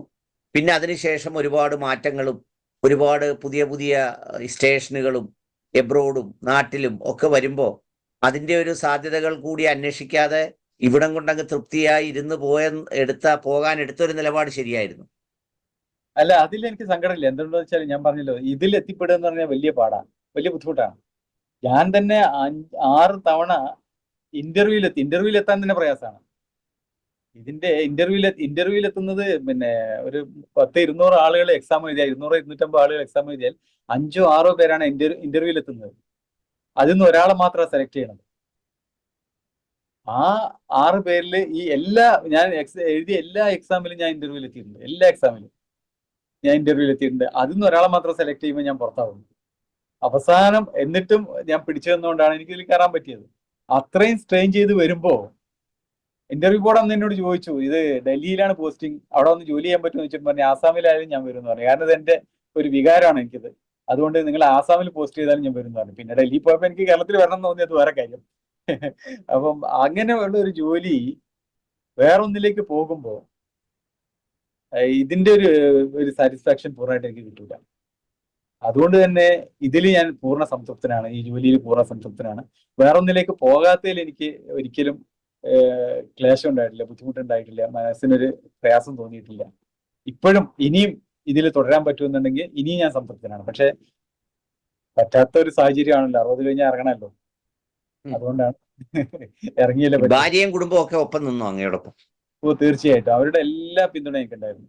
മക്കളുടെയും ഭാര്യയുടെയും പിന്തുണ. ഞാൻ 3 മണിക്കൊക്കെ എഴുന്നേറ്റ് പോകുമ്പോൾ അവർക്ക് എല്ലാ സഹായങ്ങളും എനിക്ക് ചെയ്തു തന്നിരുന്നു. പിന്നെ ഞാൻ അവരെ കൊണ്ട് അത് ചെയ്യിക്കാതെ, കാരണം അവർ ബുദ്ധിമുട്ടാണല്ലോ അവർക്ക്. അപ്പം എല്ലാ കാര്യങ്ങളിലും അവർ എന്നെ പൂർണ്ണമായിട്ടും സഹായിച്ചിട്ടുണ്ട്. എൻ്റെ എല്ലാ ആവശ്യങ്ങളിലും അവരെന്നെ എൻ്റെ കൂടെ നിന്നിട്ടുണ്ട്. അതിലേക്ക് ഒരിക്കലും അവരോടൊരു മുഷിഞ്ഞ ഒരു ഇടപാട് നടത്തേണ്ടി വന്നിട്ടില്ല. അത്രയും നന്നായിട്ട് അവരെന്നോട് സഹകരിച്ചു പോയിട്ടുണ്ട്, മക്കളായിരുന്നാലും ഭാര്യയായിരുന്നാലും. അങ്ങയുടെ വഴിയിൽ ആരെങ്കിലും മക്കളുണ്ടോ? ഇല്ല, 2 പേരും ഇല്ല. എനിക്ക് 2 മക്കളാണുള്ളത്. മകള് അവളെ പേര് സഹല എന്നാണ്. അവള് സൈക്കോളജി എന്താണ് പഠിക്കണം എന്ന് ചോദിച്ചപ്പോൾ എനിക്ക് സൈക്കോളജി വേണമെന്ന് പറഞ്ഞു. സൈക്കോളജി പഠിച്ചു, നെറ്റ് എടുത്തു. ഒരു കോളേജിലെ അസിസ്റ്റന്റ് പ്രൊഫസർ ആയിരുന്നു, ഇപ്പൊ ഗൾഫിലേക്ക് പോയി. രണ്ടാമത്തെ മകനോട് ചോദിച്ചപ്പോൾ അവനക്ക് LLBക്ക് പോകണം എന്ന് പറഞ്ഞു. അതിന് BBA LLB കഴിഞ്ഞു. ഇപ്പം ഗവൺമെന്റ് ലോ കോളേജിൽ നിന്ന്, കോഴിക്കോട് ഗവൺമെന്റ് ലോ കോളേജിൽ നിന്ന് BBA LLB കഴിഞ്ഞു, LLB കഴിഞ്ഞു. ഇപ്പോൾ അവിടെ പ്രാക്ടീസ് ചെയ്യണം, കോഴിക്കോട് പ്രാക്ടീസ് ചെയ്യണം. അവൻ അഡ്വക്കേറ്റാണ്. അപ്പൊ അവർക്ക് 2 പേർക്കും അവർക്കുള്ള വഴിയിലേക്ക് കൊടുത്തു. അവർക്ക് 2 പേർക്കും ഇതിൽ താല്പര്യമില്ല, ന്യൂസിലേക്ക് അല്ലെങ്കിൽ ഇതുപോലെ റേഡിയോ പരിപാടികളിലേക്കൊന്നും അവർക്ക് താല്പര്യമില്ല. അവരവരുടെ മേഖലയായിട്ട് മുന്നോട്ട് പോവുകയാണ്. ഈ ആകാശവാണിക്കാരൻ എന്ന് വളരെ അഭിമാനപൂർവ്വം ഓർത്തിരിക്കാൻ പറ്റുന്ന എന്തെങ്കിലും സാഹചര്യങ്ങൾ നാട്ടിലോ അല്ലെങ്കിൽ പോകുന്നിടങ്ങളിലോ അങ്ങനെ ഉണ്ടായിട്ടുണ്ടോ? ആകാശവാണിക്കാരൻ എന്ന് പറയുന്ന ഒരു ഇമ്പോർട്ടൻസ്, ഒരു അഭിമാനം തോന്നിയ നിമിഷം? അതെല്ലായിടത്തും നമുക്ക് കിട്ടുന്നുണ്ട്. എവിടെ പോയാലും ആകാശവാണിക്കാരൻ, ഇപ്പൊ നമ്മൾ എന്തെങ്കിലും ചടങ്ങിന് പോവുകയോ അല്ലെങ്കിൽ പരിപാടികൾക്ക് പോവുകയോ ചെയ്യുമ്പോൾ ആകാശവാണിക്കാരൻ എന്ന് പറഞ്ഞു കഴിഞ്ഞാൽ ഒരു പ്രത്യേക പരിഗണനയും ആളുകളുടെ സ്നേഹം ഞാൻ പറഞ്ഞല്ലോ, വളരെ വളരെ അത് എന്നെ വല്ലാണ്ട് പ്രയാസപ്പെടുത്തിയിട്ടുണ്ട്. പലപ്പോഴും മാനസികമായിട്ട് പ്രയാസപ്പെടുത്തിയിട്ടുണ്ട്. കാരണം ഇത്രമാത്രം ആളുകൾ ഇഷ്ടപ്പെടുന്നുണ്ടല്ലോ എന്ന് തോന്നുന്നത് ഇത്തരം ഒരു സാഹചര്യത്തിൽ അവരുടെ അടുത്ത് എത്തുമ്പോഴാണ് തോന്നുന്നത്. അത് വല്ലാത്തൊരു അവസ്ഥയാണ്. അത് നമ്മൾ ആകാശവാണിക്കാരൻ എന്ന് പറയുമ്പോൾ മറ്റ് മീഡിയകൾക്കൊന്നും കിട്ടാത്തൊരു പരിഗണന ആകാശവാണി കിട്ടുന്നുണ്ട്. അത് എവിടെ പോയി കഴിഞ്ഞാലും, ഏത് ഓഫീസുകളിൽ പോയിരുന്നാലും, നമ്മൾ ഏത് രംഗത്ത് പോയി കഴിഞ്ഞാലും അത് നമുക്ക് കിട്ടുന്നുണ്ട്. ശ്രോതാക്കൾക്ക് അത്രയും വലിയ സംഭവം ഉണ്ടായി. ഒരിക്കൽ ഞാൻ മകന്റെ പേര് പറഞ്ഞില്ല, അവൻ അഡ്വക്കേറ്റ് മുഹമ്മദ് സാബിത്ത്, ഞാൻ പറയാൻ മറന്നുപോയി. ഇനിയിപ്പം പിന്നെ ഞാനൊരിക്കല് നാട്ടിൽ നിന്ന് ട്രെയിനിൽ വരുന്ന സമയത്ത്, ട്രെയിൻ കോഴിക്കോട് റെയിൽവേ സ്റ്റേഷനിൽ വരെയുള്ളൂ, അന്ന് കോഴിക്കോട് വരെയുള്ള ട്രെയിൻ പാസഞ്ചറാണ്. ഇറങ്ങിക്കഴിഞ്ഞപ്പോൾ ഒരു കാഴ്ച വൈകല്യമുള്ള ഒരാള്, അദ്ദേഹം ഒരു വടിയും പിടിച്ചിട്ട് അയാൾക്ക് പുറത്ത് കടന്നിട്ട് ബസ്സിന് പോകണം. അപ്പം 3ാമത്തെ പ്ലാറ്റ്ഫോമിലാണ് ട്രെയിൻ നിർത്തിയത്. അന്ന് അവിടെ ലിഫ്റ്റ് മറ്റു സൗകര്യങ്ങളൊന്നുമില്ല, കോണി കയറി വരണം. അയാൾ വല്ലാതെ ബുദ്ധിമുട്ട് കണ്ടപ്പോൾ ഞാൻ അയാളുടെ കൈ പിടിച്ച് 1ാമത്തെ പ്ലാറ്റ്ഫോമിൽ വന്ന് പുറത്തേക്ക് വന്ന് അയാൾക്കുള്ള ബസ് കയറ്റാൻ സമയത്ത് അയാളിനോട് ചോദിച്ചു, ഇന്ന് ഇത്രമാത്രം സഹായിച്ച ഒരാളുണ്ട്, താങ്കളുടെ പേരെന്താന്ന് ചോദിച്ചു. ഞാൻ പറഞ്ഞു എൻ്റെ പേര് ഹക്കീം എന്നാണ്. താങ്കൾ എന്താ ചെയ്യണമെന്ന് ചോദിച്ചു. ഞാൻ പറഞ്ഞു ഞാൻ ആകാശവാണിയിലാണ്. ഉടൻ അയാൾ എന്നോട് ചോദിക്കുക, ഹക്കീം കൂട്ടായി ആണെന്ന് ചോദിച്ചു. ഞാൻ പറഞ്ഞു അതേന്ന് പറഞ്ഞു. പിന്നെ കെട്ടിപ്പിടിച്ച് അയാൾ ബസ് പോകുന്നവരെ അയാൾ വിട്ടില്ല. കെട്ടിപ്പിടിച്ച് അയാൾ അയാൾ പറഞ്ഞ്, കണ്ണ് കാണാത്ത ഞങ്ങൾക്ക് താങ്കളെപ്പോലുള്ള ആളുകളാണ് കാര്യങ്ങൾ മുഴുവൻ പറഞ്ഞു തരുന്നത്, ഈ കാര്യങ്ങൾ ചെയ്യിക്കുന്നത് താങ്കളാണ്, ഞങ്ങൾക്ക് എന്തൊക്കെയോ കാര്യങ്ങളാണ് താങ്കൾ പറഞ്ഞു തരുന്നത്, പക്ഷെ ഞങ്ങൾക്ക് TV കണ്ടാൽ അറിയില്ല, ഈ റേഡിയോ മാത്രമാണ് ആശ്രയം, അവിടെ താങ്കളെ പോലെ പക്ഷേ താങ്കളെ എനിക്ക് കാണാൻ പറ്റുന്നില്ലല്ലോ എന്നിട്ട് അയാൾ ഒരു 10 മിനിറ്റോളം വല്ലാത്തൊരവസ്ഥ, ഞാനൊന്നും വല്ലാത്തൊരവസ്ഥയിലായി പോയി, അദ്ദേഹം വല്ലാത്തൊരവസ്ഥയിലേക്ക് പോയി. അത് വലിയൊരു അനുഭവമല്ലേ നമുക്ക്? ഒരു ശ്രോതാവിൽ നിന്ന് കിട്ടുന്നത്, ആകാശവാണിക്കാരനാണെന്ന് അറിയുമ്പോൾ ഇത് ഇത്രയും ആളുകളിൽ നിന്ന് കിട്ടുന്ന ഒരു വൈകാരികമായ ഒരു അടുപ്പുണ്ടല്ലോ, അത് പറഞ്ഞറിയിക്കാൻ പറ്റാത്ത തന്നെയാണ്, വളരെ വലുതാണ്. ഈ സാധാരണ ഈ മാധ്യമങ്ങളിൽ ജോലി ചെയ്യുമ്പോൾ അതിപ്രശസ്തരായ ചില ആളുകളുമായി ചില പ്രത്യേക സവിശേഷമായ സൗഹൃദങ്ങൾ ഒക്കെ അങ്ങനെ രൂപപ്പെടാറുണ്ട്. അങ്ങനെ എന്തെങ്കിലും ഉണ്ടോ അങ്ങേക്ക് ഈ ആകാശവാണിയിൽ വന്നതുകൊണ്ട് ചില അപൂർവ വ്യക്തിത്വങ്ങളായ ചില മനുഷ്യരോട് ഇടപെടാനോ അടുക്കാനോ അല്ലെങ്കിൽ അങ്ങനെ ബന്ധം സ്ഥാപിക്കാനോ സൗഹൃദം കൂടാനോ ഒക്കെ കഴിഞ്ഞിട്ടുണ്ട്? അങ്ങനെ ഒരുവിധം എല്ലാവരുമായിട്ട് സൗഹൃദം സ്ഥാപിച്ചിട്ടുണ്ട്. പക്ഷേ ഒരു പരിധിയിൽ കവിഞ്ഞ സൗഹൃദം സ്ഥാപിക്കുന്നതിൽ എനിക്ക് താല്പര്യമില്ലാത്തതുകൊണ്ട് ഞാൻ അതിന്റെ പിന്നാലെ പോകാൻ ആഗ്രഹിച്ചിട്ടില്ല. കാരണം നമുക്കത് എൻ്റെ ഒരു പ്രത്യേക അവസ്ഥയായിരിക്കാം. ഞാൻ അങ്ങനെ ഒരു എല്ലാവരുമായിട്ട് സൗഹൃദമാണ്, പ്രമുഖ വ്യക്തികളായിട്ടൊക്കെ സൗഹൃദമാണ്, അതിലൊന്നും ഒരു സംശയമില്ല. പക്ഷേ അതിര് കവിഞ്ഞ ഒരു സൗഹൃദത്തിലേക്ക് ഞാൻ പോയിട്ടില്ല. എന്തുകൊണ്ടാണെന്ന് ചോദിച്ചു കഴിഞ്ഞാൽ ചിലപ്പോൾ വല്ലപ്പോഴും അവരിൽ നിന്ന് നമുക്ക് അങ്ങനെ എല്ലാ ഒരു സംഭവം ഉണ്ടായി കഴിഞ്ഞാൽ അല്ലെങ്കിൽ നമ്മൾ അവഗണിക്കുന്ന രീതിയിലേക്ക് ഒരു സംഭവം ഉണ്ടായി കഴിഞ്ഞാൽ നമുക്ക് താങ്ങാൻ കഴിയില്ല. അപ്പൊ അതുകൊണ്ട് അത്തരം ഒരു സൗഹൃദങ്ങളിലേക്ക് ഞാൻ ഒരിക്കലും ഈ സർവീസിന്റെ കാലത്ത് ഒരിക്കലും പോകാൻ ആഗ്രഹിച്ചിട്ടില്ല. പിന്നെ നമ്മൾ ഇത്തരം സൗഹൃദങ്ങൾ കാത്തു സൂക്ഷിക്കുമ്പോൾ അത് വലിയൊരു പാരയായിട്ടും വരാം, പിന്നീട് സർവീസിനകത്ത് ഒരു പാരയായിട്ട് വരാം. അപ്പൊ അതുകൊണ്ട് ആ ഒരു ഭാഗത്ത് ഞാൻ പലപ്പോഴും മാറി നിൽക്കുകയാണ് ചെയ്തിട്ടുള്ളത്. ഈ ടെലിവിഷൻ മാധ്യമ അവാർഡുകളൊക്കെ പ്രഖ്യാപിക്കുമ്പോൾ യഥാർത്ഥത്തിൽ അതിനകത്ത് ഈ ആകാശവാണിയെ സവിശേഷമായൊന്ന് പരിഗണിക്കേണ്ടതല്ലേ? പലപ്പോഴും അത്തരം സംഗതികൾക്ക് ഒരു പരിഗണന നൽകുന്നില്ല എന്നുള്ളൊരു തോന്നൽ എനിക്കുണ്ടായിട്ടുണ്ട്. തീർച്ചയായും താങ്കളുടെ തോന്നൽ തീർച്ചയായിട്ടും ശരിയാണ്, ഞങ്ങളെയും പരിഗണിക്കേണ്ടതാണ്. ഇതുവരെ അങ്ങനെ ഒരു സംഭവം തന്നെ ഉണ്ടായിട്ടില്ല. ചില ബേപ്പൂർ ഫെസ്റ്റ് അങ്ങനെയുള്ള ചില കാര്യങ്ങളിൽ മാത്രം പരിഗണിക്കാന്നല്ലാതെ മാധ്യമ അവാർഡുകൾക്ക് വേണ്ടിയിട്ട് ആകാശവാണിയുടെ പ്രാദേശിക വാർത്താ വിഭാഗങ്ങളെ ഒരിക്കലും ആരും പരിഗണിച്ചിട്ടില്ല, ഇന്നുവരെ ഉണ്ടായിട്ടില്ല. അത് തീർച്ചയായിട്ടും വേണം എന്നുള്ളിടത്ത് തന്നെയാണ് നമ്മൾ പറയുന്നത്. കാരണം ആകാശവാണിയുടെ ഏകദേശം 40 ലക്ഷത്തിലധികം ശ്രോതാക്കൾ ഉണ്ടെന്നാണ് കണക്കാക്കുന്നത് കേരളത്തില്. ഇത്രയധികം ശ്രോതാക്കൾ കേൾക്കുന്ന ഒരു വാർത്തയിൽ നിന്ന് നമ്മൾ അവാർഡിന്റെ ഒരു കാര്യം തിരഞ്ഞെടുത്തില്ല എന്ന് പറഞ്ഞാൽ വളരെ മോശമല്ലേ അത്? തീർച്ചയായിട്ടും വേണം. താങ്കളുടെ അഭിപ്രായത്തോട് പൂർണ്ണമായിട്ട് ഞാൻ യോജിക്കുകയാണ്. ഈ യഥാർത്ഥത്തിൽ ആകാശവാണിയുടെ ഇപ്പോഴത്തെ ഒരു പ്രധാന ജീവനാഡി വാർത്തകളല്ലേ? കാരണം എന്റർടൈൻമെന്റിനൊക്കെ മറ്റു പലതിലേക്ക് ഓപ്ഷൻ വരുമ്പോഴും വാർത്തയല്ലേ അതിൻ്റെ ഒരു പ്രധാനപ്പെട്ട, നമ്മൾ ഈ സാധാരണ അയോട്ട എന്നൊക്കെ ഹൃദയത്തിന്റെ കാര്യത്തിൽ പറയുന്നത് പോലെ അങ്ങനെ ഒരു ഇതായി പ്രവർത്തിക്കുന്നത്. ഒരു സംശയമില്ല, വാർത്ത തന്നെയാണ്. ആകാശവാണിയുടെ നട്ടെല്ലും ജീവനാഡിയും ഹൃദയവും എല്ലാം വാർത്ത തന്നെയാണ്. വാർത്താ വിഭാഗം ഇല്ലാതെ ആകാശവാണിക്ക് ഒരിക്കലും ഈ പ്രോഗ്രാം കൊണ്ട് മാത്രം ജനങ്ങളിൽ പിടിച്ചെടുക്കാൻ കഴിയില്ല. പ്രോഗ്രാമിനേക്കാളും കൂടുതൽ ഈ പരിപാടികളെക്കാൾ കൂടുതൽ ആളുകൾ പിന്നെ ഇഷ്ടപ്പെടുന്നതും അല്ലെങ്കിൽ ആളുകൾ ശ്രദ്ധ കേന്ദ്രീകരിക്കുന്ന വാർത്തയെ തന്നെയാണ്. വാർത്ത അതിന്റെ ഒരു വലിയ ഘടകമാണ്. ഒരു വാർത്ത മാറ്റി നിർത്തിക്കൊണ്ട് ആകാശവാണിക്കൊന്നും മുന്നോട്ട് പോകാൻ കഴിയില്ല. അങ്ങയുടെ വിരമിക്കൽ എന്നതിലുപരി തിരിച്ചുവരവ് ആഘോഷമാക്കാൻ ഒരുങ്ങുകയാണ് കൂട്ടായിക്കാർ എന്ന് കേട്ടു, ശരിയാണോ? എന്നെ യാത്ര അയച്ചവരെന്നെ സ്വീകരിക്കാൻ വേണ്ടി തിരികെ ഞാൻ വരുമെന്ന വാർത്ത കേൾക്കാനായി എന്നുള്ളൊരു പാട്ടില്ലേ, അതാണ് യഥാർത്ഥത്തിൽ ഇവിടെ സംഭവിച്ചുകൊണ്ടിരിക്കുന്നത്. ആളുകള് ഇപ്പൊ കുറച്ചു മുമ്പ് എന്നെ വിളിച്ചിരുന്നു. അവര് ഒരു നല്ലൊരു പരിപാടി അവിടെ സംഘടിപ്പിക്കുന്നുണ്ട്. എന്റെ കൂട്ടായ്മ എന്ന് പറഞ്ഞൊരു വാട്സപ്പ് കൂട്ടായ്മ ഉണ്ട് അവിടെ. അത് വലിയൊരു വാട്സപ്പ് കൂട്ടായ്മയാണ്. അത് നല്ല നല്ല കാര്യങ്ങൾ ചെയ്യുന്ന ഒരു നല്ലൊരു കൂട്ടായ്മയാണ്. ആ കൂട്ടായ്മയിലെ ആളുകൾ എന്നെ വിളിച്ചിരുന്നു. അവര് അടുത്ത ശനിയാഴ്ച നല്ലൊരു പരിപാടി വൈകിട്ട് കളക്ടറൊക്കെ വിളിച്ചു വരുത്തിയിട്ട് ഒരു പരിപാടി സംഘടിപ്പിക്കുന്നുണ്ടെന്ന് പറഞ്ഞു. അതിൽ പങ്കെടുക്കണം എന്ന് ആവശ്യപ്പെട്ടിരിക്കുകയാണ്. അപ്പൊ അതൊരു ആഘോഷമാക്കി മാറ്റി കഴിഞ്ഞു അവര്. അതിപ്പോ ഞാൻ സർവീസിൽ ഇരിക്കുമ്പോൾ തന്നെ എന്നാ വരണം എന്ന് ചോദിച്ചുകൊണ്ടിരുന്നു, തിരിച്ചെന്നാ വരണമെന്ന്. അവിടുത്തെ ആളുകൾക്ക് അവിടെ വേണം എന്നുള്ളതാണ് അവരുടെ ആഗ്രഹം. കാരണം അത്രയും ഞാൻ ന്യൂസ് റീഡിംഗിൽ അഴിമതിക്ക് സാധ്യതയുണ്ടോ? ഇല്ലല്ലോ. ഇല്ല, ഒരു ചിലിക്കാശ് കിട്ടൂല. ഒരു ചിലിക്കാശ് ആരും തരില്ല. അപ്പോ സന്തോഷം. ഈ അറിവുകളും അപ്ഡേറ്റ്സുകളും ഒക്കെ ജനങ്ങൾക്ക് നൽകിയ ആ ശബ്ദം ഇനി ശേഷിക്കുന്ന ദിവസങ്ങൾ ആകാശവാണിയിലും അതിനുശേഷം കൂട്ടായിയിലൂടെ കൂട്ടങ്ങളിലൂടെ ഇങ്ങനെ കേരളത്തിലാകെയും മലയാളം കേൾക്കുന്ന ഒരുപാട് നാടുകളിലും ഒക്കെ മുഴങ്ങട്ടെ. പിന്നെ സ്വാഭാവികമായി ഈ സർക്കാർ ജീവനക്കാരൻ്റെ ഒരു ചതുരത്തിനകത്ത് എല്ലാം ഒന്നും അങ്ങക്ക് തുറന്നു പറയാനാവില്ല, എങ്കിലും ആ ഒരു ചതുരത്തിനകത്ത് നിന്നിരുന്ന ഒരു ലോകത്ത് നിന്നും കുറച്ചുകൂടി സ്വതന്ത്രമായ ഒരു ലോകത്തേക്ക് ഇറങ്ങുകയാണ്. ലോകം ഒരുപാട് സ്ഥലങ്ങൾ സന്ദർശിക്കാൻ കാത്തിരിക്കുന്നുണ്ട്. പിന്നെ ഇന്നത്തെ കാലത്ത് സാമൂഹ്യ മാധ്യമ ലോകത്തൊക്കെ ഈ പറഞ്ഞതുപോലെ വിരമിക്കൽ എന്ന് പറയുന്ന ഒരു സംഗതി ഇല്ല. അങ്ങക്ക് പല സ്ഥലങ്ങളും സന്ദർശിക്കാം, അതിനെക്കുറിച്ചുള്ള പ്രതികരണങ്ങൾ, വീഡിയോകൾ ഒക്കെ പോസ്റ്റ് ചെയ്യാം. സജീവമായ ആളുകളുടെ ഹൃദയത്തിലും കാതുകളിലും മനസ്സുകളിലുമൊക്കെ ഇനിയും ദീർഘനാൾ ജീവിക്കാനുള്ള ഒരു ഒരു ഒരു ഒരു ഒരു കരുത്തും കാമ്പും അതൊക്കെ ഉണ്ട്.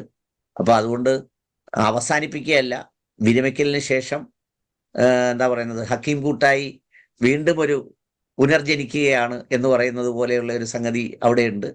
പിന്നെ അടുത്തൊരു ആഗ്രഹം അല്ലെങ്കിൽ എൻ്റെ ഒരു നിർദ്ദേശം എന്ന് പറയുന്നത്, ഈ ഞങ്ങളുടെ നാട്ടിൽ ഈ കൊട്ടാരക്കരയോ മറ്റോ തസ്കരൻ ഭാസ്കരപിള്ള എന്നങ്ങാണ്ട് ഭാസ്കരപിള്ള എന്നങ്ങാണ്ട് പറയുന്ന ഒരാൾ അദ്ദേഹത്തിന്റെ ഒരു ആത്മകഥ എഴുതിയായിരുന്നു. രാത്രികളിൽ മോഷ്ടിക്കാൻ പോകുമ്പോൾ കണ്ട അപൂർവമായ കാഴ്ചകൾ. അത് ഭയങ്കര വാർത്തയായി.